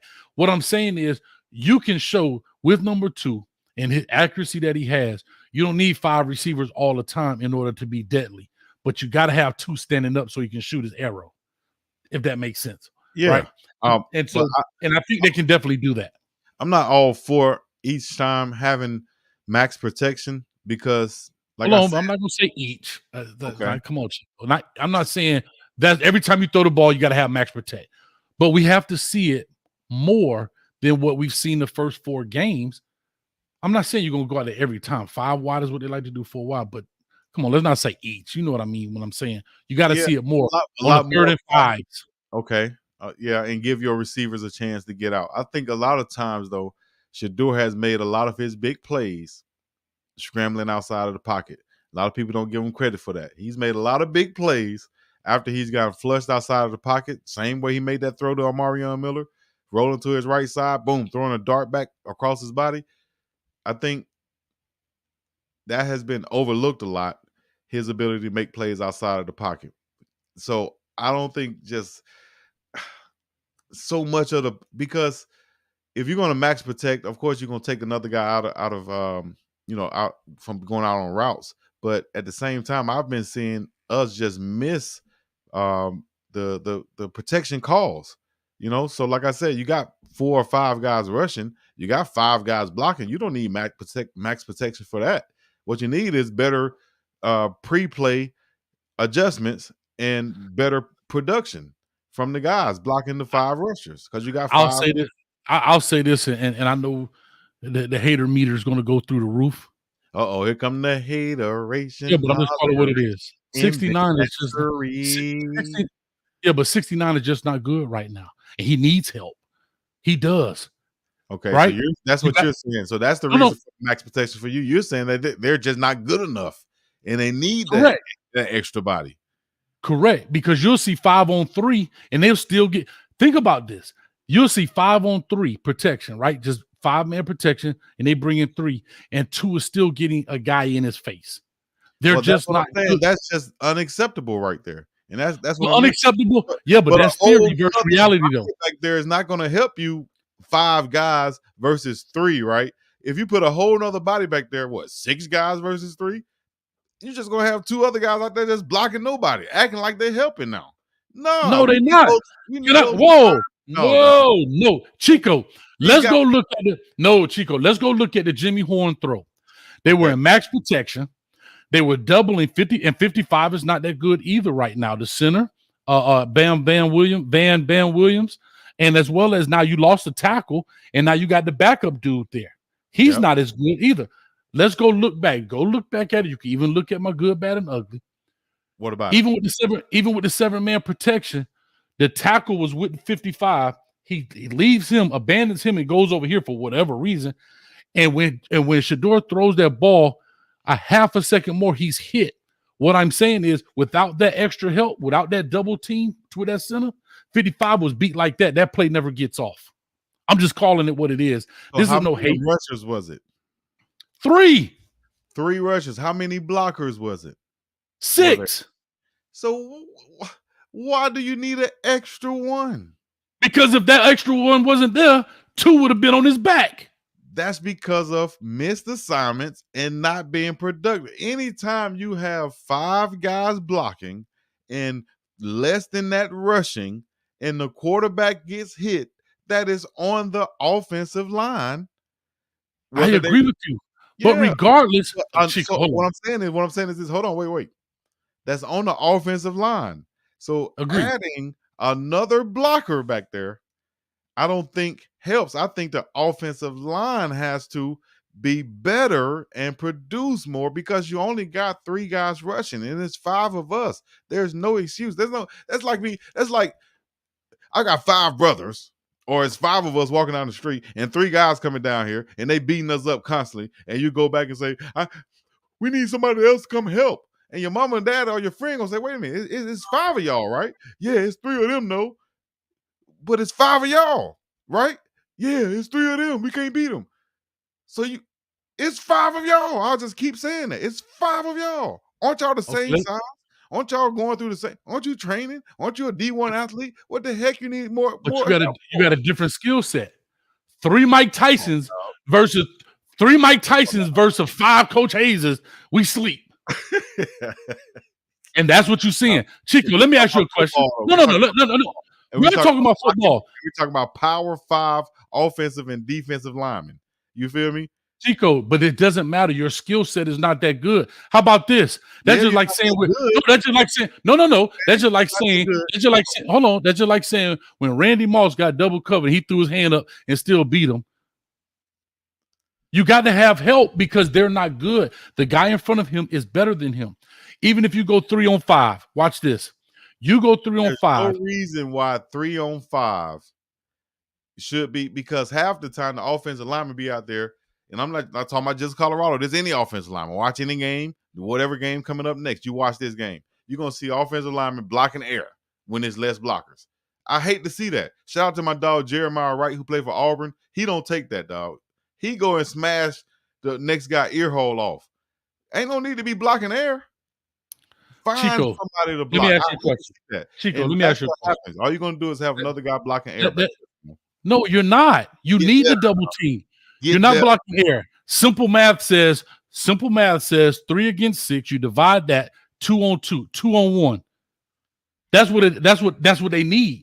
Mikey has to help out 69 Tank. Hold on. 69 and 87 have to work together to stop the defensive end. The guard and the center have to help to stop the one technique. The guard and the tackle need to stop, and you're going to get a one-on-one somewhere else. This is what I'm trying to tell you. Here's the thing. Chico, you like a buff dude. You like pretty strong. You go to lift a box, and you can't lift it. Are you going to say, oh, I should be stronger? Or do you have to get this box moved, so therefore you ask for help? It's the same thing. You can't say, but you can't say, hold on, Chico, but you can't say, but at the end of the day, theory and reality is 2 different things. Theory is, yes, you should be able to block this guy in front of you. Theory is, yes, I am a Division I offensive lineman. Theory is, yes, I've been working hard on my skill set. Reality is, that SOB better than me, and I need some help. Well, if it's 3 on 5, you should have help. If it's another extra guy chipping the rusher for the offensive tackle, that's cool too. But if I feel like this as a coach, I'm speaking from a coach's perspective. If I'm getting beat with just 3 offensive or 3 defensive linemen, I got 5 offensive linemen. If I'm constantly getting beat, right? Yeah, you're gonna have to try to bring somebody else in. But I'm telling my offensive line, I'm speaking. I guess I'm in theory and you're reality. I'm telling them in theory, y'all should be kicking that butt. Now in reality, you better go out there and kick that butt. I'm gonna put somebody else in who can, because I don't need to be modifying my game plan and they're only bringing 3 rushers. I should be happy and licking my chops that they're only bringing 3 rushers. And my guys cannot be that much less of an athlete to be able to block these guys. If so, then we got a whole nother problem, dog. Yeah, you got a whole nother problem. And the way to fix it is you got to create more blockers, because we can go back and forth. All I'm trying to say to you is I hear what you're saying. However, However, However, he is not getting the time, even with the 6 back there. 55 was getting I saw 69 get crumbled. so wait a Like he minute. got Hold on. Hold on. Wait. Yo, go ahead and get in the comments right now. Let us know what y'all think. Y'all think the offensive line terrible, like Coach Hayes saying, or do y'all think that at some point he can hold up? They can hold up, because I see in the comments y'all saying Chico on that cane juice. You hearing, but you're not listening. Coach Hayes telling it like it is. Coach Hayes on point. Uh, Coach Hayes spot on, and so on. So yeah, everybody gonna have their own opinion. My opinion from Coach's point of view, I'm getting in my offensive line butt right now. I'm telling them. I'm telling them. I'm telling you. Yeah, off script, you keep calling your name, calling himself trash. I'm telling them. You better get better, though. You got to get better, and that's pre-snap and after the snap. You have to get better. If I have to continue to leave somebody in, then I feel like you guys not doing your job. I'm gonna find somebody else to do it. Now, one okay. thing I'll address that. Let me just read this chat. Shad 1419 for the 1999. Appreciate you, brother. Just glancing at some stats. Shador has the most passing attempts by a P5 QB with 214, and combined with his JSU attempts, he's over 1,100 in 2.5 years. Can he realistically sustain this pace if the run game stays the same? I'll just jump in this first and just say back to Coach. Appreciate you, Shad, for that. Back to Coach Prime's part, right? You can't commit to O-line. To a running game, if it ain't working, right? In that sense. So that's my answer to that. Right now, they have to try to establish in some form. I saw them running more gap scheme plays, meaning pulling guys, pulling people around the corner. Before they were a lot of inside outside zone, they're bringing people to the party. So that helped out a lot, in my opinion, versus USC.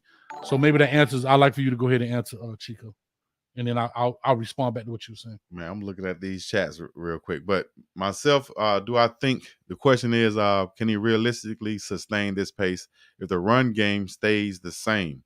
If the run game stays the same, he's going to have no choice but to try to sustain it, the pace, unless he's going to get hit enough, and then he's going to have to get taken out. I think they're going to have to definitely improve the run game for him to just get better. I think for him to not have to throw the ball so much, rely on him so much. The run game needs to improve.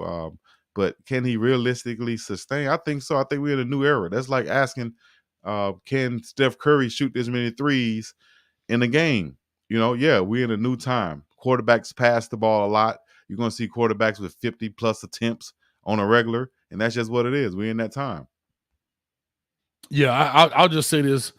Hey, if you don't get it done, then I'm gonna put somebody else in there. I have to be honest. I don't think Colorado has anybody else that's better, because if they had somebody that's better, with Coach Prime clearly stating that the line is an issue, I think everybody with 2 eyeballs, even 1 eyeball, can see that is the issue. Now we're trying to say that Coach Prime and the staff don't know to put a better lineman in there. There's no replacement for 69. I'm just calling it what it is. I'm not knocking him, but it is what it is. 69. Is there a better replacement for 69 right now? Yes. The replacement right now, I would say, is left tackle would be big Isaiah Jota, right? Who came from junior college, Snow College to be exact. I think Jota is wearing number 97, so some people speculate that he might be moved to the defensive line instead of the offensive line. He looked okay in some practices that I've seen. Do the coaches have that confidence in him? Probably, I guess not, if he's not playing and y'all saying Tank is playing so terribly. So to your point, you go up to Tank because you're 6'10". Tank, if you don't block this dude, I'm gonna put somebody else in. Listen, let me tell you, because I want to be clear. This is what I saw, and I saw it in live. See, it's little stuff for me. It's the details for me. And I'm going to go ahead and speak on this right here, because I spoke on it in the spring. I said the same thing in the spring. Speaking of just Tank, for instance, right? If you watch the last game, and I said this, if you watch the last game, little stuff like this, him in the stance, and he got his left hand on his knee, right? As an offensive tackle, getting ready to kick back and pass block, right? For me as a coach, for me, not saying any for me as a coach, that's an issue right there, especially if the guy's getting whooped. I'm telling you, we got to find out why, because we don't have nobody else behind you. We got to find out the small things. We got to correct the small issues. One I see off the snap is your hand is on your knee. The first thing you got to do when the ball is snapped is get your hand off your knee. It's the same thing like Coach Prime told the DBs. If you see a wide receiver like this and he's lined up like this, the first thing he got to do is what? Get his hands down. You should be smashing him in the chest. That's the same thing. If I'm a defensive end, I see an offensive lineman lined up with his hand on his knee, and he's not even in a real good kickback position, I'm beating him on speed all day. So therefore, hold on, they have 7 different angles of this game. If he's constantly, as the old saying goes in football, it's either you're coaching it or you're allowing it. You either coaching or allow. He's been doing this for 5 games now. And back to what you said. From what I saw. Okay, so since the spring. So my thing to you is you just said, instead of getting him some help with Mikey or whoever else, you said you need to get it right or I'm going to get somebody else in here. Well, either the coach don't know what he's doing based on this logic, and he doesn't know to correct it, or there's nobody else. And basically what you're saying, the backup wearing number 97. So apparently there's nobody else. And you're super thin on the line. Like I told you, we went over injuries, and Tyler Brown's out. Hold on. And I'm quick to say this. I said, because every video I see, I was the first one to say when Tyler Brown went out, I said that was going to be a big blow to this offensive line. Shut up, Hayes, you're a hater. But anyway. No, huge blow. And then with Savion Washington, the starting right tackle out, now you're even thinner there. So there are issues on the offensive line.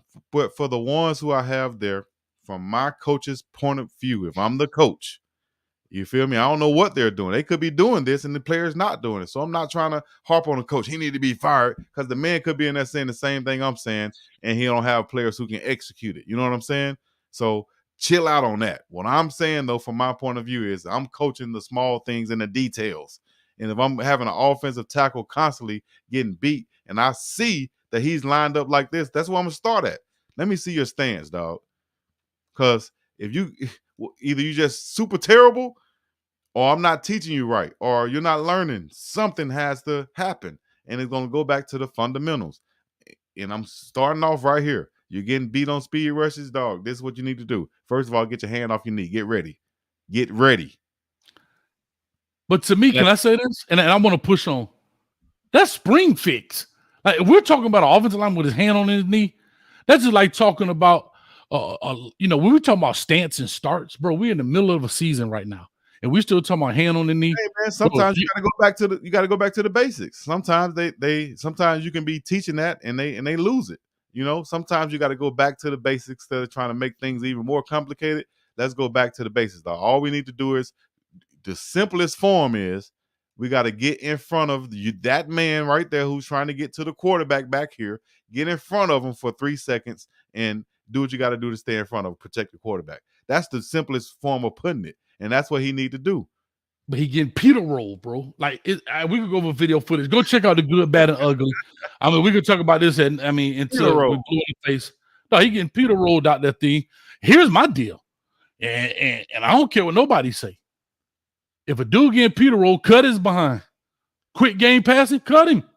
Well, I'm just saying. Him. Okay, that's not cut him, guys. That means get rid of him. That means that's a blocking technique.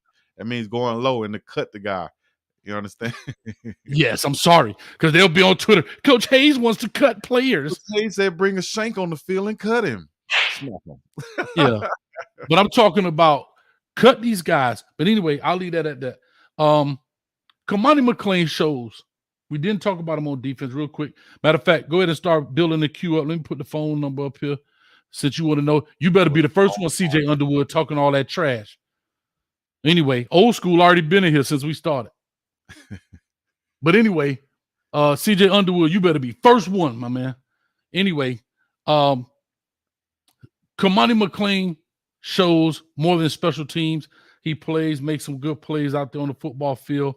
Coach Prime talks about, he has been questioned about why Kamani wasn't playing. He has been questioned about quite a few things. The previous week, he kind of said, hey, Kamani is the reason Kamani's not playing. Then the following week, they kind of ask him the question again. He breaks down, studying the playbook, come to meetings if he does come, basically the freshman blues type things. That was Tuesday's press conference. He shows up Saturday and gets some significant playing time. What are your thoughts on him getting some significant playing time and his performance in the game? Well, I thought it could have happened even the Oregon game, and I think they gave him a couple of chances to get his feet wet in that game at the end of it. I think it just goes back to, from my experience being a freshman and for one, coming in late and then having to learn what to do, not being up to speed because you're behind the 8 ball. Everybody else has gone through camp, so he's had a chance to do that in the Oregon game, right? In the game previous, what was that game? He didn't even dress. He was just on the sideline. So for him coming in for this game, which is kind of like what I predicted, was if he's doing the right thing off the field, coming to practice or coming to meetings and being attentive and so on, then he is a gamer, in my opinion. Meaning that doesn't mean that you could just go out there and don't know what to do and just play ball. No, that means that once he's up to speed on the practice field, he knows what to do, right? And the coaches have confidence in him. Once he gets out there on the field and the bullets are live, the game is live, the boy is going to make plays because the other team is going to make errors. They're going to throw balls that he can pick off, which he will. He'll take advantage of. They're going to try to throw slants on him, which he'll be ready for. He breaks up, which is big plays for a freshman to make. And that's where I think he's at with this. Is he's a gamer on these things. And the more he gets that confidence, which is what he's gaining right now each and every day, the more Travis Hunter can coach him on the sideline and create that relationship, and knowing that he's just trying to make him better and not trying to demean him or put him down or anything. That's only going to help this man game grow constantly. And we're going to see that continue to kind of piggyback and snowball as the season goes on. Big year for playing. Let me ask you this. People are loading up in the chat, but I want to ask you, you talk about gamers, and there are such thing as gamers and not practice players, right? And there are people who practice great, but when the game comes, the lights are too bright. We've seen that. There's guys who are like Antonio Brown was a great football player. He loved practice.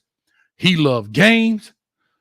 Your problem was when the game was over and practice was over. That was your worry about Antonio Brown, right? That, like, when we was in high school coaching him, well, as long as it's football, you got it. My question is, how does a coach like Coach Prime keep that balance of saying, I want you to be this type of practice player? Back to Amarian Miller is a great example. Like he said, didn't show me much in practice, but he comes to the game and turns to a complete star. How does Coach Prime manage not so much practice players, but gamers, and then you keep the locker room intact? I guess that makes sense, because I know as a former head coach, I had to manage that a certain way. You had guys, I want you to practice hard. I want you to go out here. You put in the work, you're going to play. Well, I know this dude is a player when the lights come on. And yeah, you got poor little Timmy over here practicing hard as he early, answering all the questions, know all the plays, but he can't play. How does one manage that? Well, I think he's been doing a good job of it so far. You've seen players like Xavier. No. Are you talking about me or are you talking about this comment?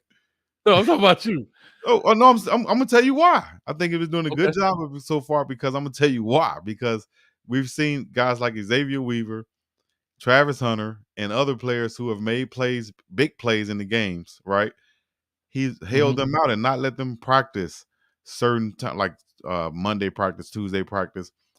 Those guys are held out because he knows he can trust them. They've made plays before. That's what happens. If you're a player and you see that from a player's perspective, you're not jealous. You're not talking about why he's not. You saw what happened on the field. You saw who made the plays, and you know who made the plays. So you're practicing like, I need to be getting to a point to where he gonna tell me I don't have to practice these next few days. So he's managing it well, and he has the right players to do so. He knows that if these guys go out there and play, you get treated a little bit different. Same way he does his own kids' rankings. You feel me? The man letting it be known, hey, I love y'all all, but I love y'all differently. And here's the rankings based off of what you guys do, your production each week. No daggone different, dog, on the football field. I love all y'all, but you're not practicing this week because you just had 156, and I know you're a dog, and you did it 2 weeks in a row. Matter of fact, you out this week. You just played 127 plays, snaps. Nobody else did that. You out the. What player gonna have a problem with that? Everybody gonna be like, man, I want to be on that side of the coaches antics. You know what I mean? I want to be on that side of it. So I'm gonna go out here and I'm gonna find a way to make plays. It's motivational, damn near, for other players, in my opinion. Hey, like I say, everybody manages their thing different. I totally understand. I totally get it.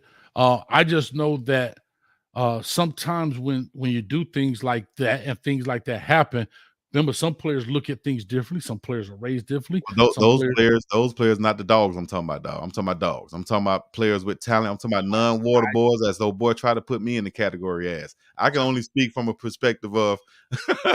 I'm only speaking from. And I talked to everybody on the team. I was one of those guys. I talked to the kickers.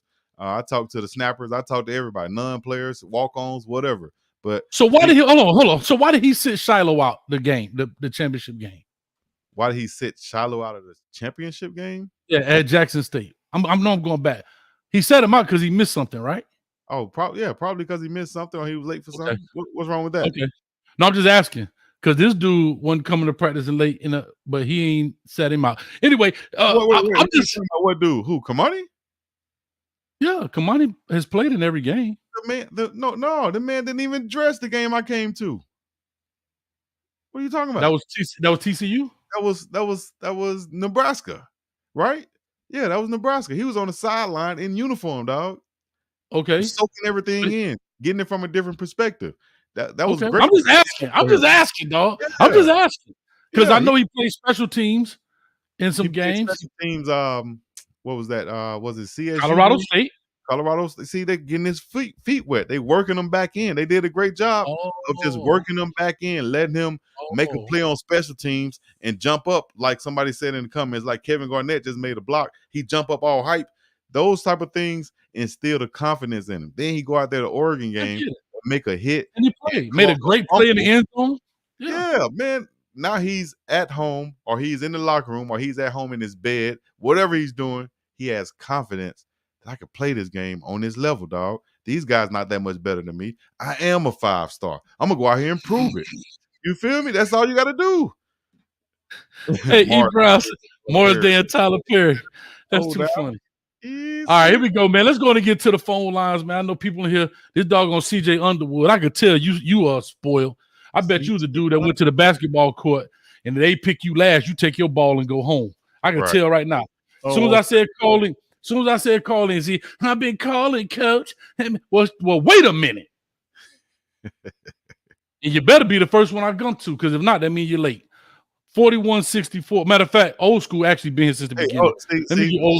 Here's another comment. Just making yourself not credible. Said Chico making stuff up. Only Travis Hunter is allowed to hold out of practice. Man, go back and check the files. You don't know what you're talking about. Xavier Weaver was held out of practice also. Coach Prime said it out of his own mouth because I know he's a dog. I know he's going to produce. I know, and he's been producing. So, go back and check the files before you leave comments, dog. I can't see that coming. It's too far 10 back. seconds of fame right there. All right, here we go. Real quick. Listen, when you call in, when we open the phone line, please just present your question either to myself, to Chico, or say to both of us, and then I'm going to hang it up because we got quite a few people in here. Do it like the radio. Hey, state your name, where you're calling from, and your question. There it is. 862-799-9956. Matter of fact, go ahead and store it in your phone too. So when the show come up, you be first already, like old school. Matter of fact, old school, you on the line. Old school, what's up, man? What's going on, Coach? What's going on, Chico? Hey, let me make this fast, Coach. Hold on. Now, don't go. Look, okay, Chico, hey, congratulations, Chico, up there. You've been reading that player's manual. You read page 7 and page 43 of the player's manual. Man, what's your question, Chico? What's your question, old school? What's your question? So my question is this: have you been reading the player's manual, Chico? Especially page 7 and players 40, page 43, about when you talk to the knuckleheads, the media, how to answer the question, especially when they try to pull the race card question. I'm telling you, Chico, congratulations. And Coach, I got a question for you, Coach. Hey, coach, look here. That bird, was it a green, orange, and white bird, or was it a black and gold bird? Because I want to find out what bird that was and send congratulations to him. But listen, coach, I'm gonna ask you this. This is my question to you, coach. Coach, listen. Coach, listen. Okay, coach, did you see when Deion Sanders Jr. Bucky, when he had checked Barstool about that prediction and all that stuff? Did you see how he checked them and they business partners with them too, coach? All right, so listen, old school, old school. All that's great. Here's my only question, because you ain't asking no question. Where my money at, dog? I mean, where my money at, dog? Where my money at? I'm gonna get to that. That's my point. My point is this: Can we get double that on the WhatsApp? Get that crap out of here, man. Send me my hey, like that dude say, pay me my money. Send me my cash, man. Right here popping them gums. 4164 coming to you. Call or talk to us. State your name. Where you calling from? What's your question? Yo, it's Johnny Giuliano from Dallas, Texas. My question is for Doc Chico. I feel like, if we had Chance Main, I think, the defense would improve. Like, why is the reason why you went to Texas State? I don't understand. And do you feel like if he was with Colorado, we would improve our defense? You said, why did he go to Texas State? The coach, Sal Sincere, the defensive line coach, said that he just didn't want to play football anymore. And that's quoted. He said that. For me, that translates to he didn't want to play the position I wanted him to play anymore. So he went and took his talents to Texas Southern, where he said is closest to his girlfriend, which is his girlfriend's state of Texas. So, hey, why not go there and play instead of playing a position that I don't want to play inside? Being a bigger defensive lineman and being thin on the inside, they wanted a chance to play more over the guard and the center, which is just not his thing. He wanted to play outside. So he's down there at Texas State, to be exact, and doing his thing there. Do I think it would have made the defense better? Well, if he came with the attitude, a guy like Big Sammy, who was there last year, 6'5", 320, they got rid of him along with Tyus Martin, who's now at Jackson State. Sammy's at Michigan State. I think those guys, had they played up to the coach's standard, would have been great to have there on first and second down playing a run. But coaches saw something in them that they didn't want, so they're not there anymore. They decided to go the way that they went. So much love to Chance Main doing his thing at Texas State. I appreciate it, man. Thanks a lot, brother, man, for that call. Real quick, callers, when you call in, I need you to speak up a little bit loud. I got the meter all the way up, but I know sometimes you guys like to be on speakerphone or Bluetooth. If you could take that off and speak into the phone loudly, that'd be great. Thank you so much. All right, we got Neckbone in the building. Neckbone, talk to us. What's your question? Who's your question to? Okay, I got two questions, one for you and Chico. Okay, my first question is for Coach Hayes. Do you think that Omarion Miller saved Sean Lewis' offensive scheme? And for you, Big Dog Chico, I have a question. Damn, I almost forgot. I hate when that happens. That cane juice biting. That question. All right, real quick. Do I think Omarion Miller saved Sean Lewis's offensive scheme? I don't. Neckbone, appreciate it, man. Thank you so much, man. I don't think it saved his scheme. I thought, he caught some balls, so it looked great, but I don't think it saved his scheme. So, Neckbone, I'm not really clear how to answer that. I just thought the kid played great. He played within the scheme. He caught the balls that were thrown to him, and that's what it is. Chico? I think he's trying to ask if he hadn't caught those balls, would Sean Lewis be in some trouble? Any offensive coordinator, if anybody drops balls, right? He made the one-handed catch. Yeah, you give him a little bit more credit. But a lot of the balls, the sideline, the ball was they were all catchable balls. So I think you can blame any offensive coordinator. If your players are not catching, trust us. Ask Miami Hurricane fans last year, all the drops we had. So yeah, I think that's anywhere. Right. Yeah, you got to catch. You got to make plays, man. So a lot of times when you don't make plays, though, unfortunately, the coaches do get blamed for that. I think he took advantage of the opportunity. And I think he's going to take advantage of the rest of them. That's to come the rest of this season. Appreciate it, man. All right, we got a next call here. Ray from Georgia. Ray from Georgia. Talk to us, Ray. What's your question? Hey, I have a question, and it's probably going to be an unpopular question. And Okay. Chico, love you, but I don't want you to answer this because you have a tendency to not be objective.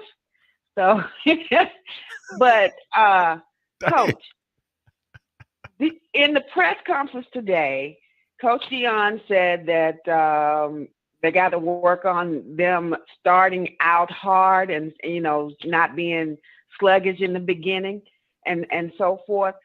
Do you think, and what I'm about to say is kind of unpopular. Okay. Do you think we're having the celebrities on the sideline and all the clubs there at the, in the locker room before the games? Do you think that may be inadvertently, adversely impacting the players? Now, aside from the ones that came from Jackson State, I don't think the rest of the players are accustomed to the attention. And I think that may be impacting how they're starting out the game. All right, Ray. Do you agree or disagree? I'm going to answer that, but Ray, thank you so much. We got so many people calling in, but thank you as always for calling in. Hold on, Ray. I got a beef. Ray, you got beef? You gonna be the one I beef with, Ray? You got beef because I know you're not gonna be objective on that because I know that's a controversial question that I'm asking. Nah, well, let me answer this because she said I'm not gonna be objective. Let me answer this then and not be objective. First of all, you said that the ones from Jackson State are used to it, and some of these guys might not be, right? Yeah, because he did that. He did that at Jackson State, but I just think that these guys he can bring in all the players from Jackson State with him, right? No, but those guys at Jackson State wasn't from the portal, right? They wasn't used to it when it first happened. They didn't have celebrities showing up at Jackson State like that on the sidelines before Coach Prime, right? So when it happened, they had he even had a section for them at Jackson State. Exactly. So when it happens, they had to adjust to it, right?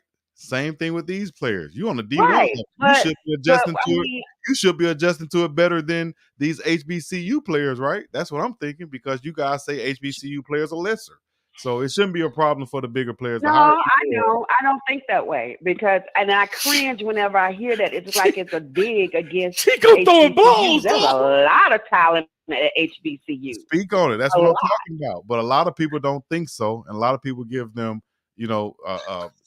slack because they come from the swag. I got the run, though. But you know what I'm saying? I think that, of course, but do you not get what I'm saying? Do you think it may be a distraction? That reason why they're not playing? No. I don't think so. That's not being slow. That's not being biased. And even Coach Dion said in the press conference that when it's time for some of the players to play, they had to go look for them. And I think it's because there's too many distractions on the sideline. Okay. All right, so I just wanted to know you guys' opinion on it. Okay, hold on. All right, thank you, Ray, so much. I appreciate it, but I got to get to these other callers. No, answer her question, Coach. I appreciate it. I'm going to answer it. I'm going to answer my question. You keep rushing me off here every time I come on here. All right, Ray. Let me do it because the lady, I always get beat up. Ladies, Ray, here we are.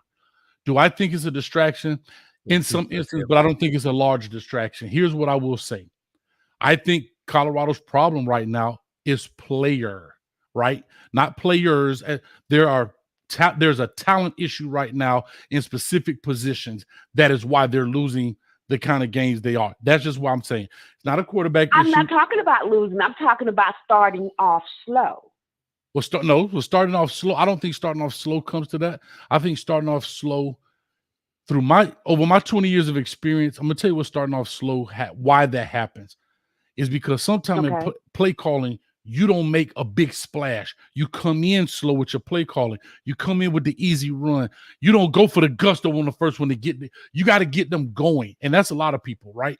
A lot of people don't come in and they don't use their superpower originally. It's kind of like a jab. Mike Tyson came in for the knockout, ding, ding, ding.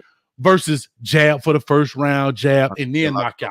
And that's the difference. So, Ray, I love you. I got the run. But even Coach Dion has even said that they're starting off. So he said you're right. in his press on, conference Ray. today. Well, in his press You're right. interview, whatever you Ray, call it. I love Yeah, you. I got they you. they have they have Okay, they I'm have gonna problems starting go off. ahead. Go ahead.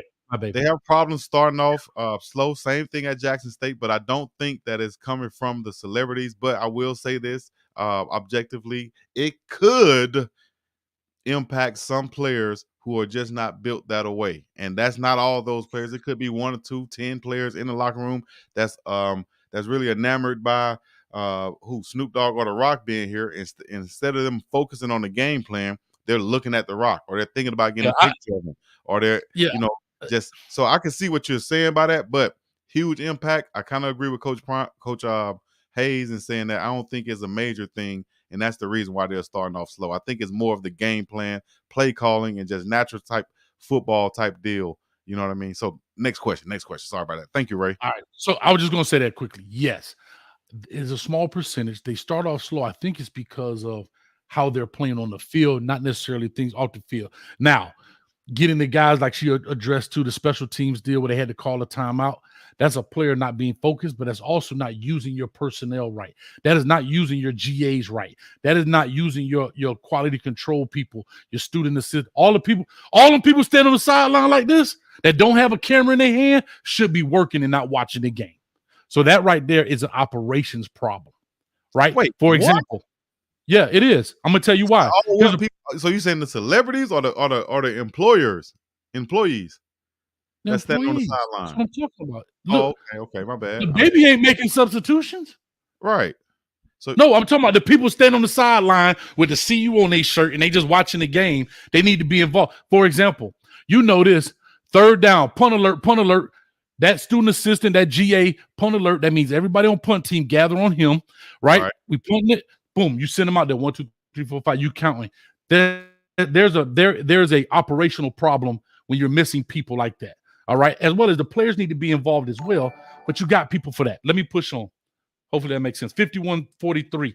And CJ, I'm going in order in which the calls came in. So if you're behind late, then you need to wait. It's just that simple. 51-43. Call or talk to us. Give us your name, where you're calling from. What's your question? 51-43. Wake up. Going once. 51-43. Going twice. 51-43. All right, you out of there. 51-43. Mike, talk to us, Mike. You got one question, dog. Come on, just one question, Mike. Talk to us. 45. Mike Lowry. What's going on? I'm good, baby. Hold on, real quick. UNA Republic. Coach, you're cutting Chico off. Quit it. Man, grow up, man. Or woman, whoever it is. Quit it. And you're going to type it in all cap. What, you yelling at me? Get out of here, man. Y'all clowns. Coach, Yeah, talk to me, Coach. Mike. Coach, you got to stop being Marcus, man. The ladies be watching, dog. Remember, me and you a team, all right? Bad boys for life. Bad boys for life. Yeah, the ladies, we don't want the ladies. We want to keep the ladies calling. Come on, Mike. Listen, though, I got this question. Mm-hmm. How do you feel about the last 10 minutes of the fourth quarter with 10 minutes left and Colorado is on a run and they got the ball back 3 different possessions? The defense put them out 3 different times and they was not able to score to the last possession of the game with 6 minutes left. In the press conference, Shedeur said he changed the play calling. How do you feel about a quarterback calling their own number in that pivotal time with bad time management as a 21 or 22-year-old man don't even know anything about time management and wasn't able to score those 2-time possessions? He's got 3 possessions, but he only got 1 score. How do you feel about that? And what you think he could have done differently? Gotcha. Yeah, he went hot to a run, but he could have thrown the ball out of bounds and got out of bounds. You understand what I'm saying? Gotcha. So how do you feel about his quarterback IQ at that time? And what do you think about his time management? Gotcha. Thanks, Mike. Go ahead, Chico. I'll let you jump on that first. Well, initially looking at it, I felt like that it was bad play calling from the offensive coordinator to call a run in that situation. Afterwards, I realized it was Shedeur Sanders who changed it up. Before all of this, I said that Shedeur should have more leeway to make these changes at the line of scrimmage. I was referring to mostly the protections, though, based off of what the defense has shown. As far as changing plays at the line of scrimmage, if that play had scored, we'd be giving him all the praise, saying Shadour's so great. He made the change at the line of scrimmage, such and such. But with it not being successful, I think it stands out a lot more. I think it's only going to help him grow. I think he's had previous experience doing that. I think it's only going to help him get better as a play caller, as a play audible, or however you want to put it. And you know, it is what it is, man. You know, you make a mistake, and get better for the next one. You find out what you could have done better, and you go from there. I'll say this, right, real quick. All coaches should and are working situational football, right? 2-minute drill. 2-minute drill doesn't mean it has to literally be 2 minutes. You can go into 2-minute drill at 10 minutes on the clock. There should be a set of plays as a play caller that you and your quarterback say, look, we in 2-minute drill. If I'll call play A and they don't give it to us, then you can check the B or C, right? So Right. that's situational football. Again, I can't speak for what's on the play sheet.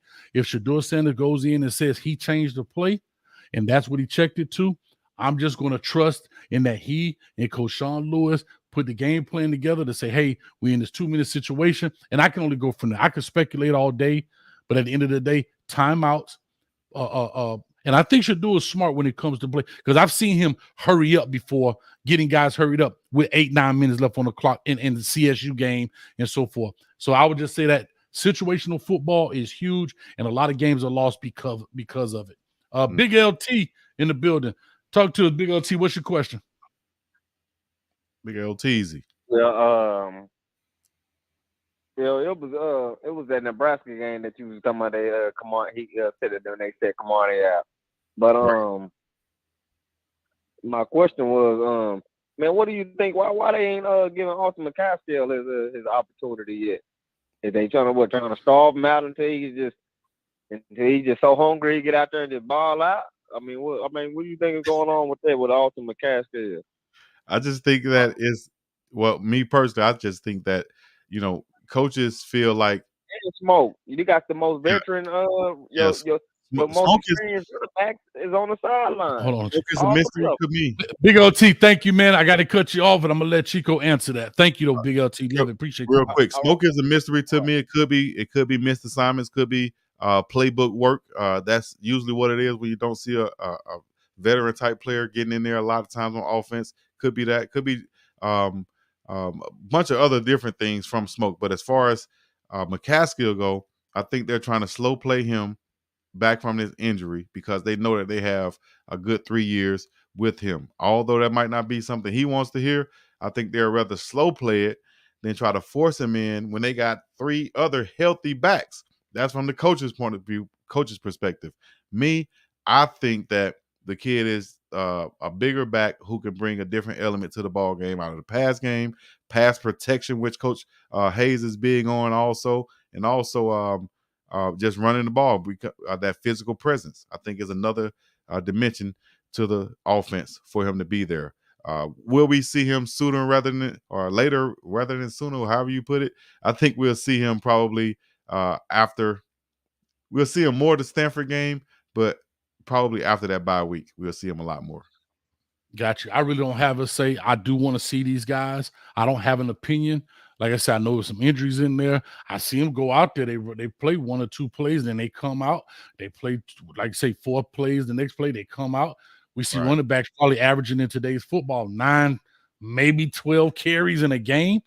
So if you can run 1, why not run 4 or 5? But I'll leave that up to when they come in.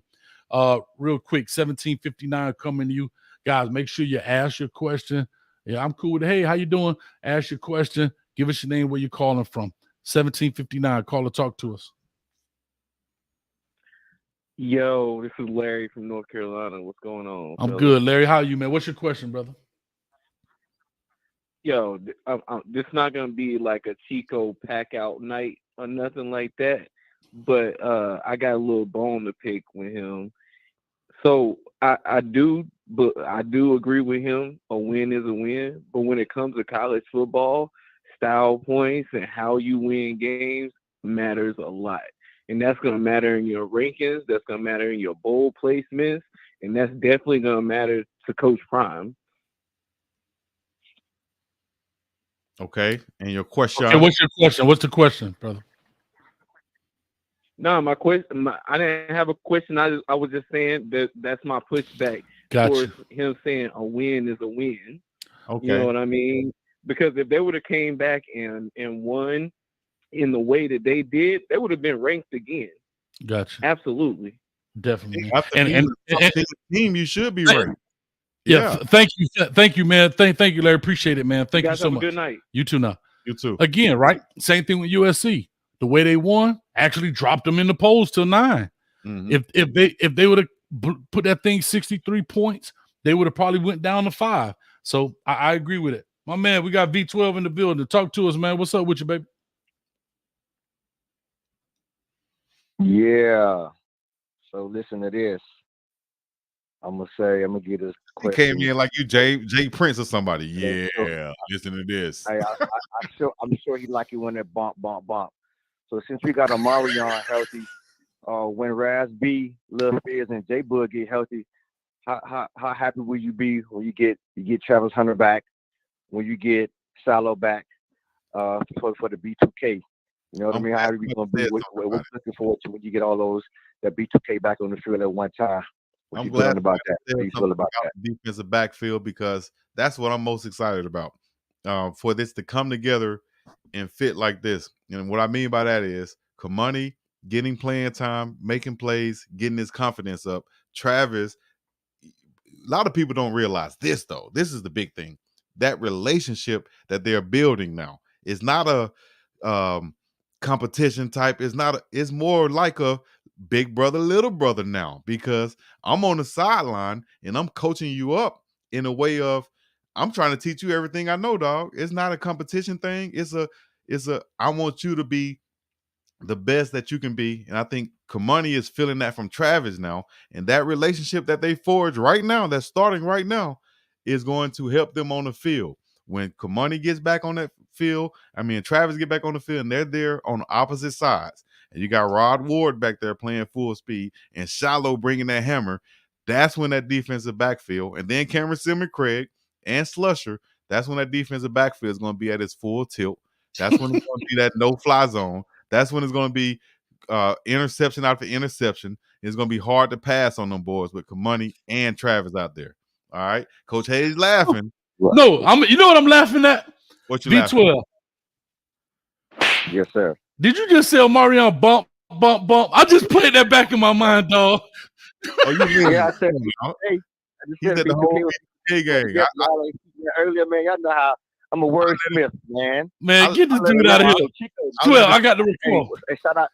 And hold on. No, one. Shout out LMV. I see you. One more thing. So, Chico, let me ask you a question. So, when Travis does come back, who do you sit down? Do you sit Omarion down? Like, who do you sit down? You mean Omarion down? Like, what does that rotation look like? The rotation is I got Travis at that number 1 corner. On the left side of right side of you, the offense, left side of you, the defense. Travis is there. On offense. Travis Hunter on offense as a receiver. Oh, on offense, he's coming back into his slot, into his spot. So he's still going to have Xavier Weaver, Jimmy Horn Jr., Travis Hunter, and then on the outside is going to either be Javon Antonio or Omarion Miller, who we seeing making plays. This doesn't really change. Okay. I love what the dog was saying this whole time. You know, you got Javarius Dawson, Willie Gaines Jr. in those slots behind Travis and Jimmy Horn Jr. So it's the same thing. Appreciate it, dog. I got to run, man. Let me go, dog. 12, you shut up, pump. I'll let y'all, brother, man. It's always fun. Shout out. Hey, to you, man. Hey, and guess what, Chico? I got y'all winning this week, Chico. No doubt. I'll tell Coach Hayes the score later, but so y'all can say V12. I have y'all winning this week. In the beginning, I had y'all winning this game in the beginning anyway. So gotcha. I'm gonna call it down the line. Already. All right. Bet. Hey, can I say something about us? We some hard head mugs, boy. We can't get one question. Y'all respect the radio. I'm gonna have to. Coach. You know what? Your radio be cutting them off. We being nice. That's what it is. Radio be cutting them off. Radio is what you call it? Cutthroat on them. You know. All right, 7245 coming to you. 7245. Caller, give us your name, where you calling from. What's your question? Boy, finally, this CJ Underwood from Indiana, man, the biggest Notre Dame fan. Oh, I Coach can't wait to Hayes, talk man, to you, CJ. keeping it honest. You ain't no hater, man. You ain't no hater. I'm just messing with you. Appreciate it. Hey, I just want to get your opinion on this, though. Yeah. I think Colorado go 10 and I think they go sweep out the rest of the schedule. I think Arden go come back after Stanford game and kill. I think Cormani and Travis go kill. We need to get Cooper out of there. We need to get Trevor Woods out of there. We need to have Cam, Shiloh, and Rye out there. Rye could be switching in with Slusher. And then for Chico, how you feel about Shador just taking these sacks? I think Shador is kind of the reason why the line looking as bad as they is. I think Shador be holding the ball too long sometimes. Like last week with the audibles and stuff, I think he cost us that. So a little bit is we got to put on Shador. He threw a little. You sound like a hater, CJ. That was like could have been on a receiver or something. But a lot of this stuff could be on stick. We need to balance it out. But how y'all feel about that? Appreciate you, CJ. Thank you, man. Appreciate you for not calling me a hater, man. I appreciate it, man. Hey, I need you to get back in the chat. It's all love. It's all love. No. Get back in the chat and call me a hater, though. I love it. I'm the mess with you, CJ. Appreciate everybody you, out there. No one is excluding Shador Sanders from making mistakes. You know, I'm putting it out there. Nobody is saying Shador Sanders doesn't make mistakes. He said in the press conference that he makes mistakes also, and it happens. You feel me? Has he held on to the ball too long in certain times? I'm sure, but is all common knowledge in football. I can see that a lot of times, as Coach Hayes pointed out, is players getting beat, and if his players getting beat, is you getting beat. It's not on the quarterback. The quarterback can have a 5-step drop and the player offensive tackle getting beat in 3 steps. What am I supposed to do now? I got to become a magician and get rid of the defensive lineman and show that escapability, as Coach Hayes is saying. So I don't think I think it's like I said, it's a combination of a lot of things. Shador Sanders, the offensive line, the scheme, and so on. But all in all, it's players having to get better and make plays. Just like Coach Hayes said, 3 guys rushing, or I said 3 guys rushing, 5 guys need to be able to block him. Gotcha. All right, man. Let me see who I'm going to. 9101. 9101. 9101. Talk to us. Yes. Coach, hey, Coach, can you hear me? I can hear you loud and clear, brother. Can you hear me? Yes. Okay, this question is for both of you guys. I have a problem with Jay Feely as a kicker. I don't understand why Mata is not kicking. Mata don't miss. And then also on that onside kick, Mata played soccer. And why would you have Feely kicking? I'm kind of with combining where I think it's a bunch of politics being played. I just want to hear your thoughts. My 2 sons calling from St. Louis, Missouri. I'm out. My 2 sons. Appreciate you, man. Thank you, man. All the way from St. Louis. Everybody out there, that's how it's supposed to go. The man came in, said his name, where he from, and his question, and got about that thing. Appreciate you. Yes, sir. Real quick, I'll just go into it. I put that down as a bad play. The onside kick, you didn't get the 1-2 hop on that deal to give them a chance to recover. It was a 1 bounce in the air. Those are things you have to practice, and these kickers have become very good as a specialist, and it should have looked better. Now, why they pick who they pick to do the kicking duties, I can't speak on that. I just can't speak. I don't have an opinion about it because when Mata's been in, it's been bad. When Feely's been in, he's missed 1. So I don't know why that is and why they continue to do it. It's 2 things. You're either allowing it or you're coaching it. Chico? He's saying, which one, why, this one, why. I just think that Feely, they felt like in camp had the stronger leg. He came from a Power 5 school also. Alejandro Mata coming from Jackson State. So they gave him a chance to come in and win the job. But Mata, Coach Prime had confidence in Mata and knew that, hey, he's in the wings waiting. If Jake Feely struggles at any point, I could bring in Mata in. If I started Mata, a lot of people are going to say those are politics or that's politics. That's why he's starting Mata, because he brought him from Jackson State. Okay, if I start Feely, they're going to say I'm starting Feely because his dad played in the NFL. Well, damn if you do, damn if you don't. Feely starts, he struggles some, he brings in Mata. That's how it works. The better onside kick guy apparently was Feely, they thought. It didn't work out. Onside kicks are hard to get, by the way, for y'all that don't know. So I think they're making the best call for them. And they did it the best way by starting Feely and then bringing in Mata now. Got you. Appreciate it, man. Thank you so much. If you have already called, you're more than welcome to hang up the phone, because if not, I'm going to have to kick you out to make room for others. Brother Jay Blaze in the building. What's up with you, baby? What's going on, fellas? I got one question. Hey, Chico, my question is, what do you expect the Colorado Buffs to achieve this year with 2 losses already? What do I expect them to, Brother Jay? I expect them to achieve what they're headed to right now, and that is a much better season than last year, a successful season in Coach Prime and his staff's eyes, heading to a bowl game. And to go back on what somebody said earlier, by them winning by half a point or getting more style points, I think they're the one team in college football where any bowl out there is saying just get eligible. I don't care if you win by 100,000 points or not. You guys are bringing in all of the viewers, and we know people going to travel to come watch you guys. So I don't care. They asking people, hey, can a 3-win team be eligible? Because we want to have them come to our bowl game. We don't care what they do from the rest of the season. Everybody's watching and everybody's paying to come see us. So, what I expect them to do for the rest of the season, though, is ball out and get better as the season go on. That's what. What's wrong with my answer, dog? What's wrong with that? Ball out and get better as the season goes on, dog. Wait, ask a specific question. Look, you already said. Well, you already said 12-0, so you expect them to go. So we're not 12-0 now. No. But I'm saying, so you expect them to go undefeated the rest of the way? I get it. No problem. Get way better as the season goes on, dog. Continue to get better. We're gonna talk. Listen up real quick here, guys. If you want to call in, we're gonna take this last one. I'm gonna lock it. So if you want to call in, point down right there, 862-799-9956. Once this last question is over, we will be locking it. 2896 coming to you. And I see you, Dr. Barton. I see you being a troll tonight. Oh, nah. Caller, talk to us. 2986. What's your name? What's your question? Yeah, hello? Yes. Yeah. Yes. I want to say what y'all think about that.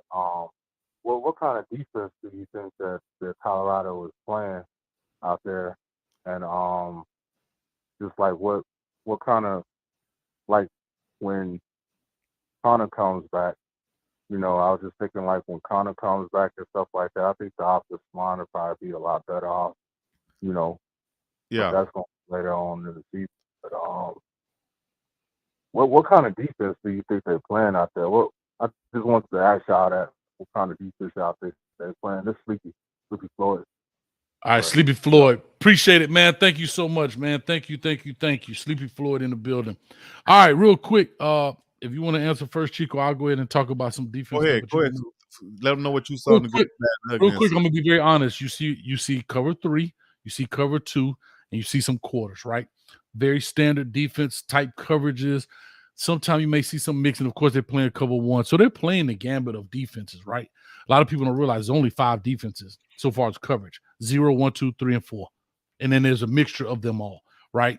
So, you can split coverage, not to get too coachy here. However,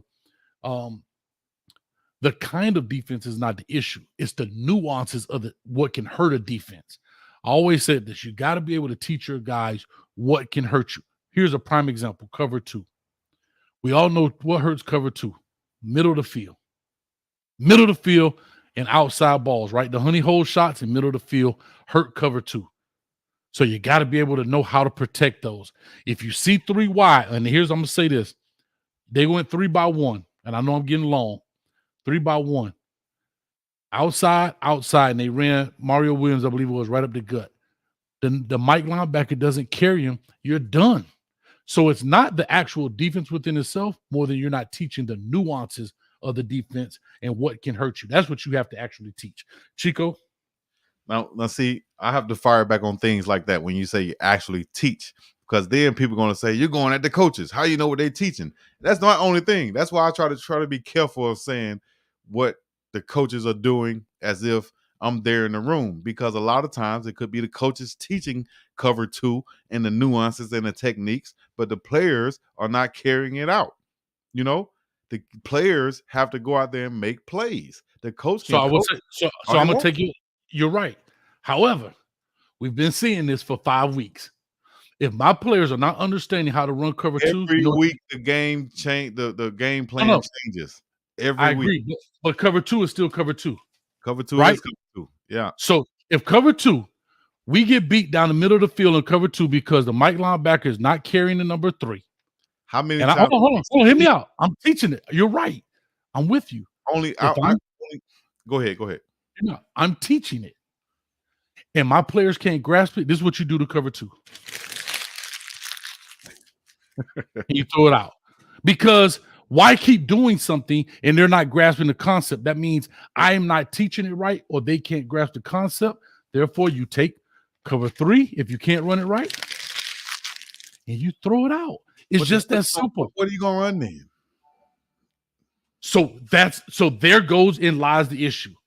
Where is the teaching? So now that brings me to the assumption of, if you're a college coach and you're getting paid millions of dollars or hundreds of thousands of dollars, you should have. They're not even attempting to carry the number 3 vertical in no stretch of the imagination.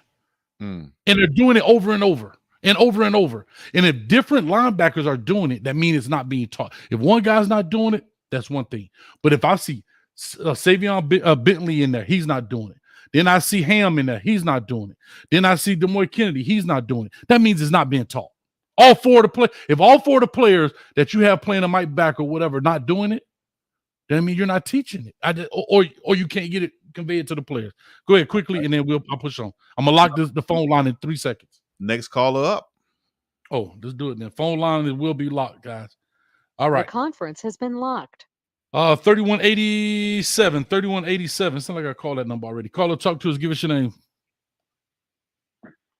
What it do, Coach? This is Trey. I'm calling from North Carolina. Trey from North Carolina. Remember, talk to us. What's your question, brother?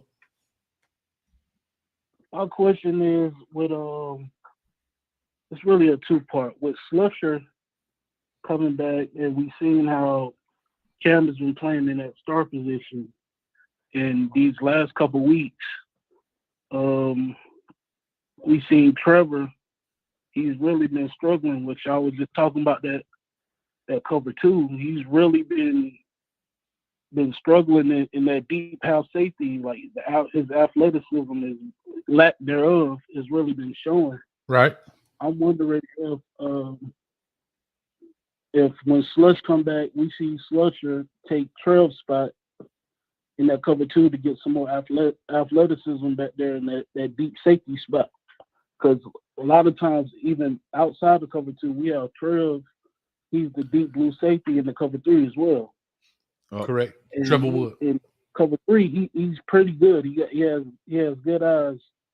I don't, like you're saying, we playing this cover 2 a lot. Every 3-man trip side, they focusing on Trev. They Right. did it. They did Gotcha. it in Oregon with the outside post corner. I forgot the receiver name. Gotcha. And they did it with Mario Williams. Right.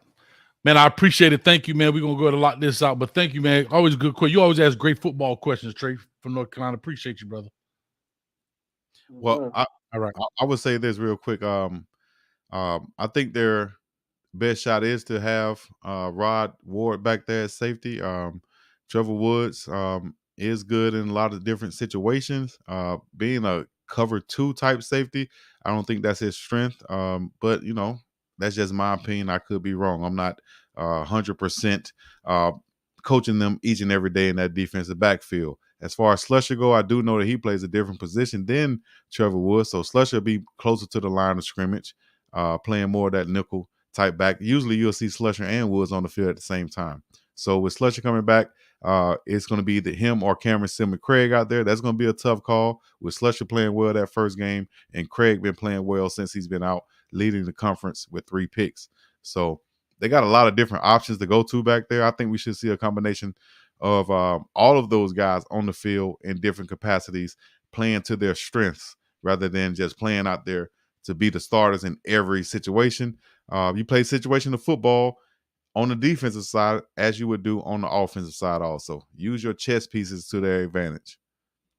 Exactly. I'll just simply say this. We talk about coverage. Cover 2 versus cover 3. Thirds versus half, right? A third is smaller than a half. So when he's playing cover 2, way more field to cover, right? Way more field. He's got to cover half of a field. When he's in cover 3, he's basically covering hash to hash. Smaller area, more confined. He's playing between the train tracks. So maybe that's what it is. He may be a single high safety guy. He may be the reduction dude. I don't know. There's several ways to play it, but that's how I look at it when it comes to Trevor Wood. But thank you for that call. Let me get to the next one. 9321. Caller, talk to us. Give us your name, where you calling from. Yes, this is Africa from Alabama, man. Africa, what's up, man? For both of y'all. Oh, now to the A. I had a question for both of y'all. Not a lot of attention was paid to like the timeouts that were called early in the second half. Do you think enough responsibility was put on the coaches, and maybe they could have got the plays out? Because if I remember right, one of the timeouts he just let the clock run down, and they had to call a timeout. But do you think that the coaches have to have some type of responsibility in that also? I just got a quick answer, Chico, and you can answer. But I appreciate your call, Africa. Thank you, man. I got to cut it because I got to run. But thank you for your call, brother. Yes, sir. I will say this. They don't have a live view of this game. And when you're at the game, it's hard to kind of measure timeouts and how much on the clock. So when you're watching TV, it's easier to manage that. So when it comes to the timeouts and how it ran down, Chico, I'm going to just divert to you on that to answer that. Oh, no, I would just say those coaches would even say that those are coaching errors. Those are on us. That goes back to even what you were saying. Some of the coaches been on the sideline with their arms folded, not involved, or either personnel or whatever. Everybody should be involved some type of way. Even the guys up in the booth, somebody should be helping the offensive coordinator and the head coach say, hey, man, we down to 10 seconds. Hey, man, y'all got to get the play in. Somebody should be saying that and referring that to relaying that to the coaches to get the plays in a lot faster. I saw them come out second half. I think it might be what he was referring to. And they first time they get the ball, first possession, they have to call the timeout. That's just not being prepared and being on the same page, in my opinion, right there. You got to be more aware of that, especially the play clock, being offensive coordinator and the quarterback in those situations, and the other coaches on the staff too. Like I said, you got to be in their ear telling them, hey, man, you might have one guy that's all he does is let you know what time is on the play have clock. That. That's your job up there, dog. So you need to be screaming at 10 seconds. You need to be screaming, coach, 10. Something need to be dedicated to that. We shouldn't have no delay of game penalties or usage of timeouts in situations like that. Yeah, and again, that's why you have all these staffers, right? All these people that run, all them people that run out the tunnel with Lil Baby, Lil Wayne, and the baby. Guess what? They got to get to working. You understand? So yes, you're 100% right. Like Chico, you're right. There are people that's designed just for play clock. There's a dude over there that's making sure. Think about it. If we got a guy that's specifically out there for the kicking tee, you better have somebody that's designed for the play clock. I'll put it out there. Sleepy Floyd. The ball is kicked. You see a little kid, or not a kid, but a younger or whoever running out there full speed, grabbing that tee, getting up off the field. That's his job. That's his job. The tee is left out there, they're gonna look at one person. So I would have the same thing for my offensive play clock. If you got a free ticket to the game, all you gotta do is go get the tee. Sleepy Floyd, do me a favor. I looked at them, unless they put up here recently. Put the link to the full game in the chat, and I will go look at it. I've been looking for it since the game was over, and I can't find it. Sheila from Colorado, talk to us, because me and Chico got to discuss something here at the end. Sheila from Colorado, I missed you when I came to the CO. Yeah, but I saw you out there in them streets. I saw you. Sheila, I was outside. What's your question, man? Talk to us. Okay, so my question is, we're talking about the secondary and the DBs. I think, and I just want to ask you guys, because you think about the play of Amari and Cooper, because seems like to me on all those throws, on a lot of those throws, especially that one that went, that dude was wide open, came back after, what's his name, scrambled a little bit.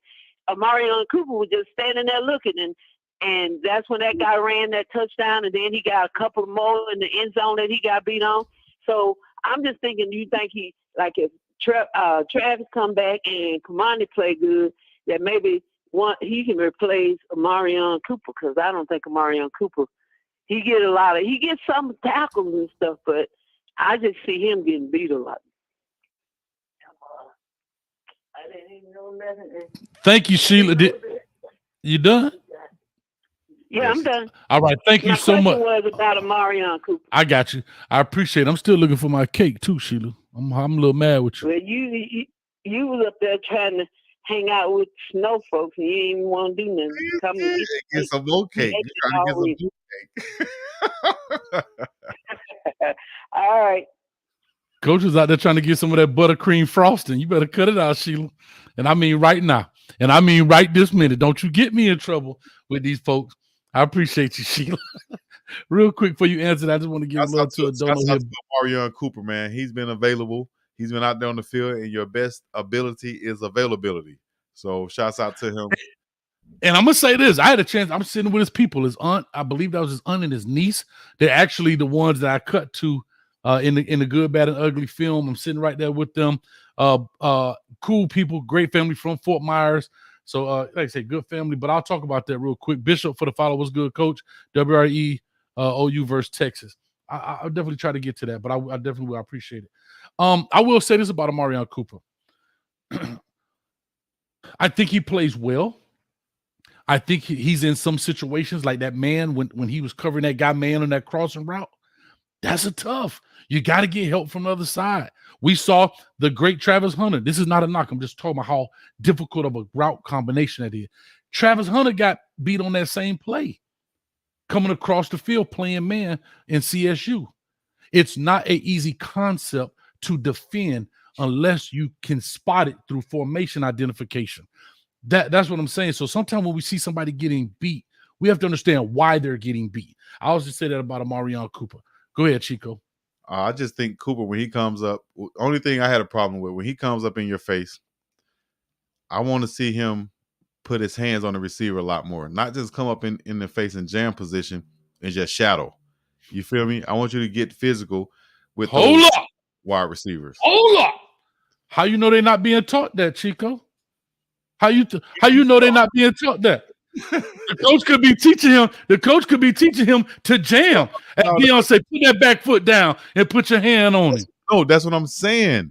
He needs to jam. That's what you see coach telling him that. Get your hand on him, dog. Get one hand on him, dog, at least. And what I'm saying is you see him come up in their face and just shadow him and not get a hand up. Not do that. You know, that's what happened on the touchdown.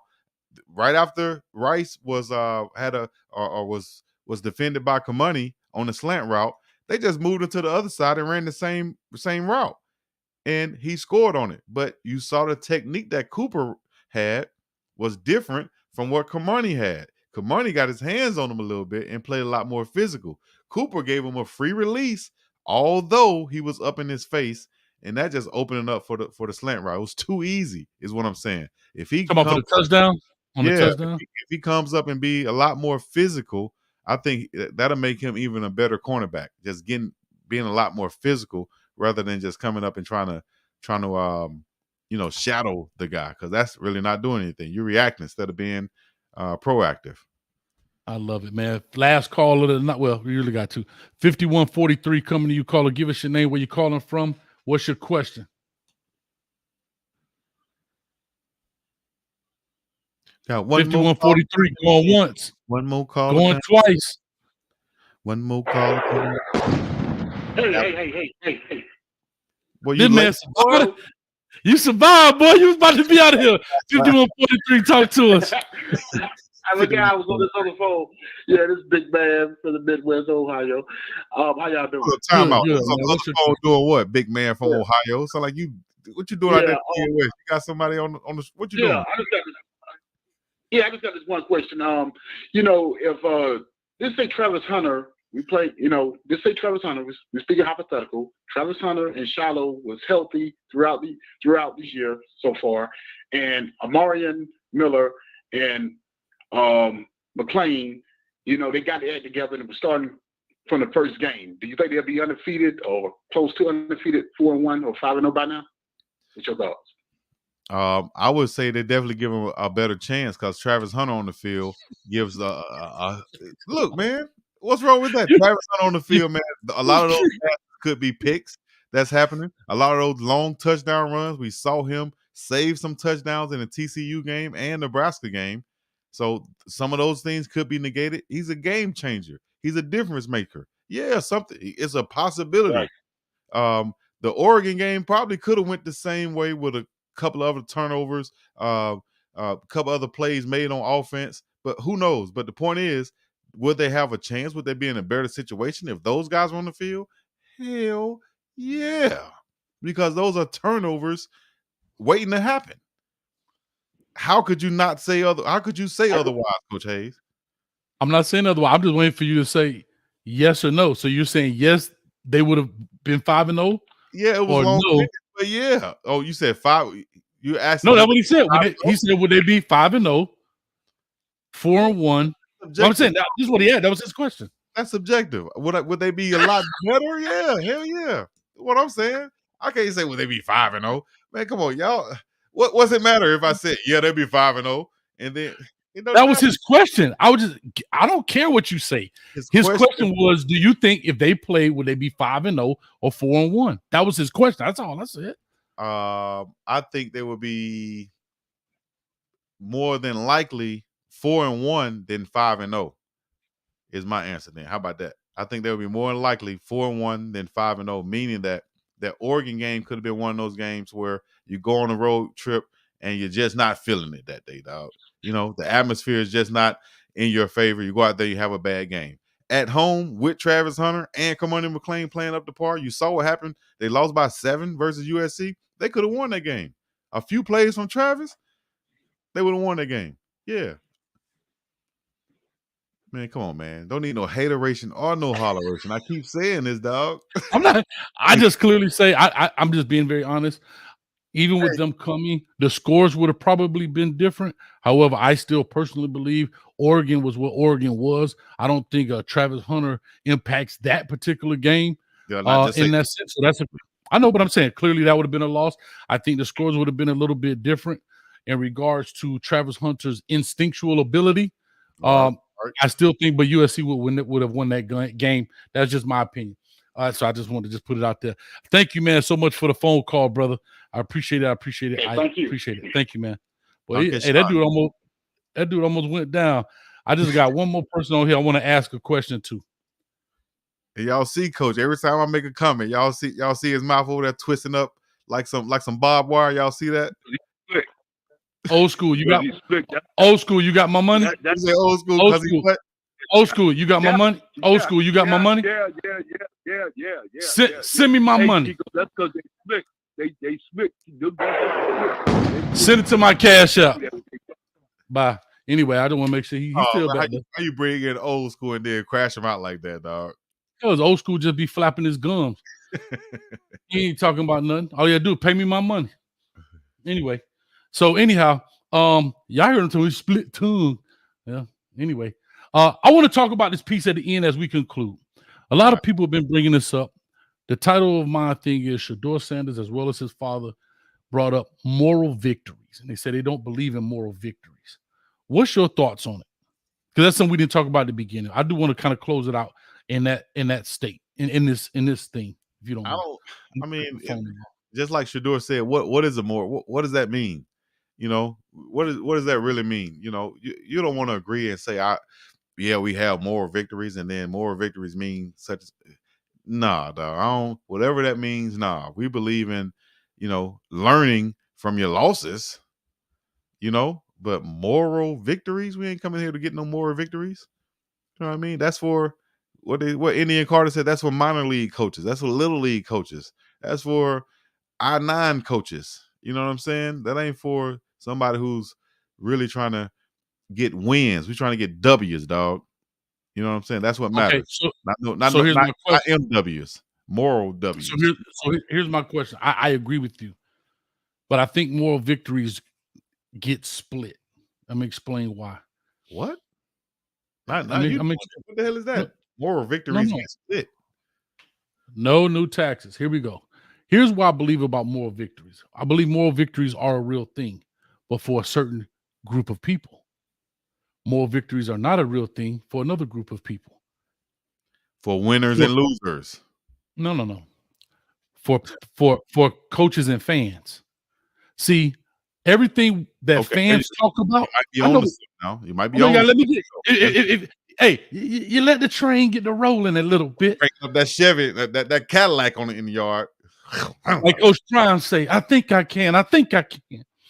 So here's what I want to say. Moral victories are a real thing for fans. As coaches, moral victories do exist, but you will never admit it. Why? Because you don't want your players to ever settle. Moral victory is very simply exceeding expectations of what you thought was going to happen. Right? There was nobody talked about moral victory in Oregon because it was a straight ass kicking. Excuse my French. Yeah. But there was a moral victory here because you saw a comeback and everything else. And those comebacks led to a picture of growth, led to a picture of fighting, resiliency, and all the other verbs and adjectives that people use. Let me explain. Let me give you my Stephen A. Smith face. Yeah. Let me explain.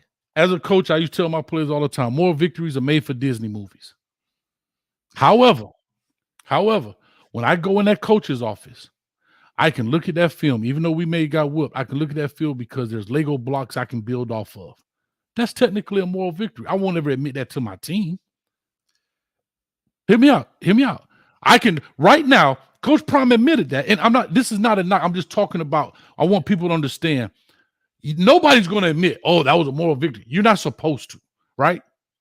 However, as coaches, when you look at that, you say, bam, I saw my team have fight, something that they didn't have when they played the previous week. I saw my team stick together. These are all moral victories within themselves. As fan bases, all of these comments in here are moral victory statements. Would you agree or disagree with that? Man, look here. We almost had them. If the guys would have just made 2 more plays, that's all moral victory statements, bro. But that's for the fan base. So I just wanted to say, moral victories are a real thing. Coaches are not going to admit it. Players won't understand it because they're supposed to win the game. But coaches, when they look at it, they can say, I know that my team is not as good as this team right now, but damn it, I got something to build on, and I know that we can climb this ladder. Is that not what I said earlier in being lessons from the losses? Moral victories are for losing coaches that end up getting fired, who trying to find something to build on, or hang their hat on in these butt kickings. Dog, we're not out here to get butt kickings, dog. We're not out here to get no moral victories. If we lose, we're trying to learn something from the losses to get better from. But moral victory, take that word behind the barn, shoot it, and then burn it. All right, because we don't want to hear none of that. You feel me? I hear you. I'm just telling you. I agree. I understand what you're saying, and you're partially right by saying the coaches would never relay that to the players. Correct, but using that terminology, I think, is for non-winners, people who are not cut from Coach Prime's cloth. You feel me? Coach Prime is not gonna. He's not even going to admit to himself that is a moral victory. I'm gonna change the word. Find another word. That's what I'm gonna find another word, dog. Because I saw this comment that said, "Moral victories is like," and this analogy is crazy, but he said, "Moral victories is like bringing a girl over to your house." And don't take this feminist or whatever. I'm just reading the comment. Man, just read that thing, man. It says, moral victory is like bringing a girl to your house thinking you're gonna smash, but you don't. And she leaves, and then now you're like, well, at least she came, and you're happy with that. At least she came over. Well, are you happy with that really, or was that your goal? Are you just going to be satisfied with that? That's a moral victory if you want to have one. lessons learned from losses is what winning coaches kind of go off. That's why you saw him praising a guy like Rod Ward, who got his first chance to play, and then they grade the players on their playing. The play that I called, and where were you? You were in the right position. You made a positive play. You get a positive. I'm not looking at the game and saying it's a moral victory. I'm looking at the players. I don't think moral victories come down to tangible plays as more as it does attitude, behavior, fight, want to, effort, like those things that you didn't see in your program that you begin to start to see now are what those things are. The ability to keep fighting and continuing knowing that you're outmanned. Let's be honest with you. We all can say what we want to say, and I can't speak for everybody, but I would say a very large percent of the people thought that this game was going to be a blowout. I'm not saying that people are not believers. I get it. I understand that. However, you can't tell me that the things that they saw, and these are the exact same things that Coach Prime talked about, the resiliency of this team, the fight in the team, the wanting to be here, that kind of stuff. Those are the things, quote unquote, falling. Now, if you want to change it, then change the word. I don't care. But at the end of the day, it's the same definition. That's just like me saying, I'm going to tell you something or I'm going to inform you of something. Well, it means the same thing. But go ahead. Yeah, and also I'm a custodian rather than a janitor. You know, words matter is what someone told me before, and I feel like that is true. You know, Otis Harris said on your end, said, "Mark my words, Deion will leave Colorado and go to the SEC after next season when his sons go to the NFL." Thoughts, real quick. My thoughts is the SEC country is totally different from Colorado country. What I mean by that is, and the reason why I even think Coach Prime felt so comfortable going to Colorado is because they was at the bottom of the barrel. If I bring in my mojo, we can only go up. I can help this team improve. They're 1% black city. Blank canvas. It's a blank canvas. I can come in here and do what I need to do to show these people, and they're going to appreciate me a lot more. I'm not building on the back of Coach Saban, Coach Aben, Coach whoever else, and all this traditional in the South. He always speaks on the unity. That's going to be a challenge in the South. You have built-in fan bases there. I would say for instance, he went to Alabama, right, rather than Colorado. You have people that have built-in hatred towards Alabama who never going to be Alabama fans. As opposed to Colorado, you got people who never even thought about Colorado who says, man, this is a blank school. They're not even playing my school. I can root for them because Deion is there. I think it's a whole different dynamic being in Colorado. Only place he goes from there is, and he said he'll never go there, is my opinion, is the NFL. I don't think he makes a lateral move and go to Bama, Georgia, Florida, South Kakalaka, anywhere else. Only people might have an option is that oil money that I heard in Texas A&M is a quite possibility, but I just don't see it happening based off of what he's enjoying in Colorado.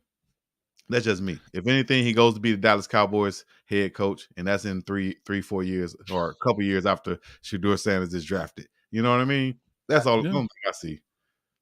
Listen, I don't have an opinion. Whatever Coach Prime wants to do, he clearly stated he doesn't want to go to NFL. But hey, man, we all know what it is. Nick Saban said he wasn't going nowhere. Listen, Nick Saban said he wasn't going nowhere. He was left from the Dolphins in the middle of the night. He said he wasn't leaving LSU. He went to the Dolphins.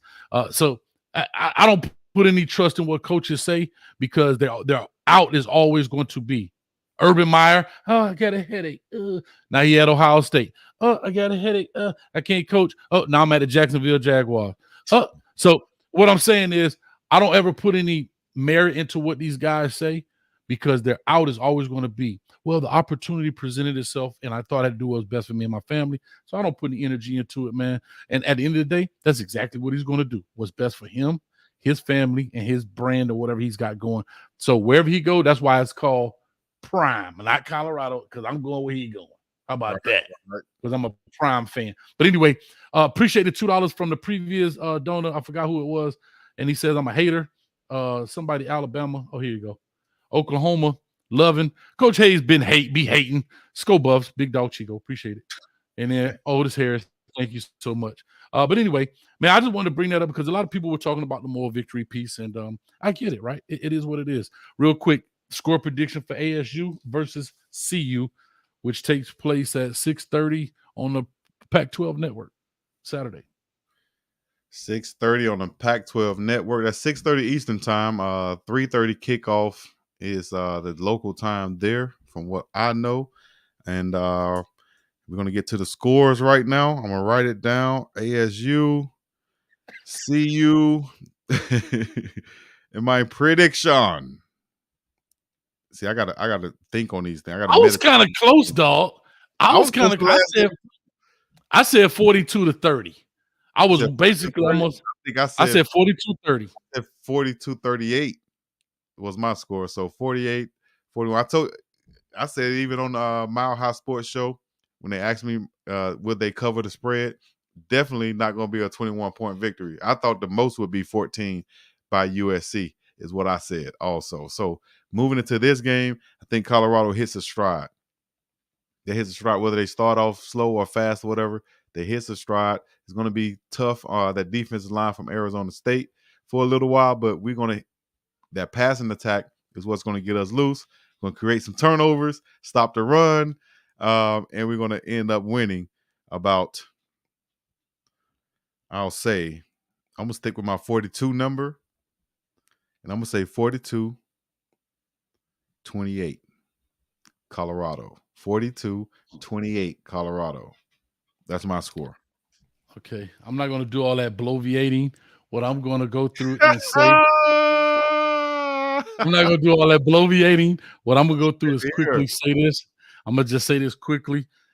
ASU has, besides USC, has only given the highest is 29 points all year to Fresno State. They play Oklahoma State 27, right? Have they played Shedeur Sanders? No, hear me out. Hear me out. And the quality and the caliber of quarterback. Okay, so you got to let me pontificate. So what I was saying was, I'm gonna take your dictionary in a minute. Yeah. So here's what I'm gonna say. I'm going 35-24. I'm giving Shedeur Sanders an additional touchdown to the average on top of what they're doing because Shedeur Sanders, as long as they keep him upright. And I think the reason that score won't be higher is because I think Arizona State is going to eat so much clock up with the running game. That's why you can't turn over so many points because of the new rule. And so therefore, I really want to say 28-17, but I think we may get some, scooping scores or special team players, something like that. So 35-24 is my prediction. Colorado. Okay, I like that. 35-24. I'm at 48-28. So right around the same way. I wonder what the spread is right now. I haven't seen that. I need to say, you know what? I'm going to say 34-24. I'm going to take 1 point off for a special teams blunder, for a field goal blunder somewhere in there. 34-24. I'm just being honest. 34-24. And I'm high on the offense this week, saying 42 points. At least 35 from the offense. I say 7 comes from the defense or special teams some type of way, whether it's an interception or whatever. Hopefully, Coach Kelly can put a lot of pressure on this new quarterback that they have other than Rashada and put some pressure on him and force some turnovers and picks in that nature. So defense giving up 28 points, offense doing their thing, 42-28. All right, man, real quick. Over 631 people on this side of the window. I'm not sure what you got over there, man. Listen, I love it, man. Another prime debate in the books. So for all your people, you can let them know where you meet them at. We'll be in the Champagne Room this weekend for both games. So make sure if you are a member, check the community tab for that information as well. Chico, let people know where they can catch you and everything else. And we finna get up out you. Play our theme music. Now, make sure you guys follow if you haven't followed already. Big Dog Chico on Instagram, Facebook, Twitter, YouTube, chat, TikTok, and all the other stuff, man. You know what I mean? Follow your dog. Comment. Y'all share this thing. Hashtag Big Dog Chico. If you want me to follow you back, hit me on Instagram and I will. All right. We got advertising open up. The merch, man. Shout out to Coach Hayes. That's been the prime debate. This is the prime debate, ladies and gentlemen. Make sure you hit that like button, subscribe button. Chico just buzzed over 16,000 subscribers. We just hit over 36,000 subscribers. Blow this thing up, man. We trying to get to 40,000. All right, guess what? January 1st, baby. Chico trying to get to 20,000 for when? January 1. Huh? Let's make that thing happen, man. Appreciate that, LMB. Shouts out to BB King, me, Oh Now Sleepy Floyd, Legal Hustle King, Emmett Jones, OBOKZ. Represent Africa in the building. Face-to-face porch talk. Indira Stone, Alex Brown, CFL, Southern States, Wayne King, E. Brown, Brian. So on, man. Y'all tuning in. Man. We up in the Also, I want to say I can't wait to talk Miami football tomorrow. Make sure y'all there, man. As always, you know it's some go games in the building. I see Chico. Throw it up one more time.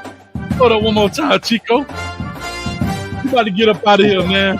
Go Buffs. We come to get you. Go Buffs. Go Buffs. We out this joint, man. Peace. Somebody pass me this Colorado concoction. We ain't got time for that foolishness, man.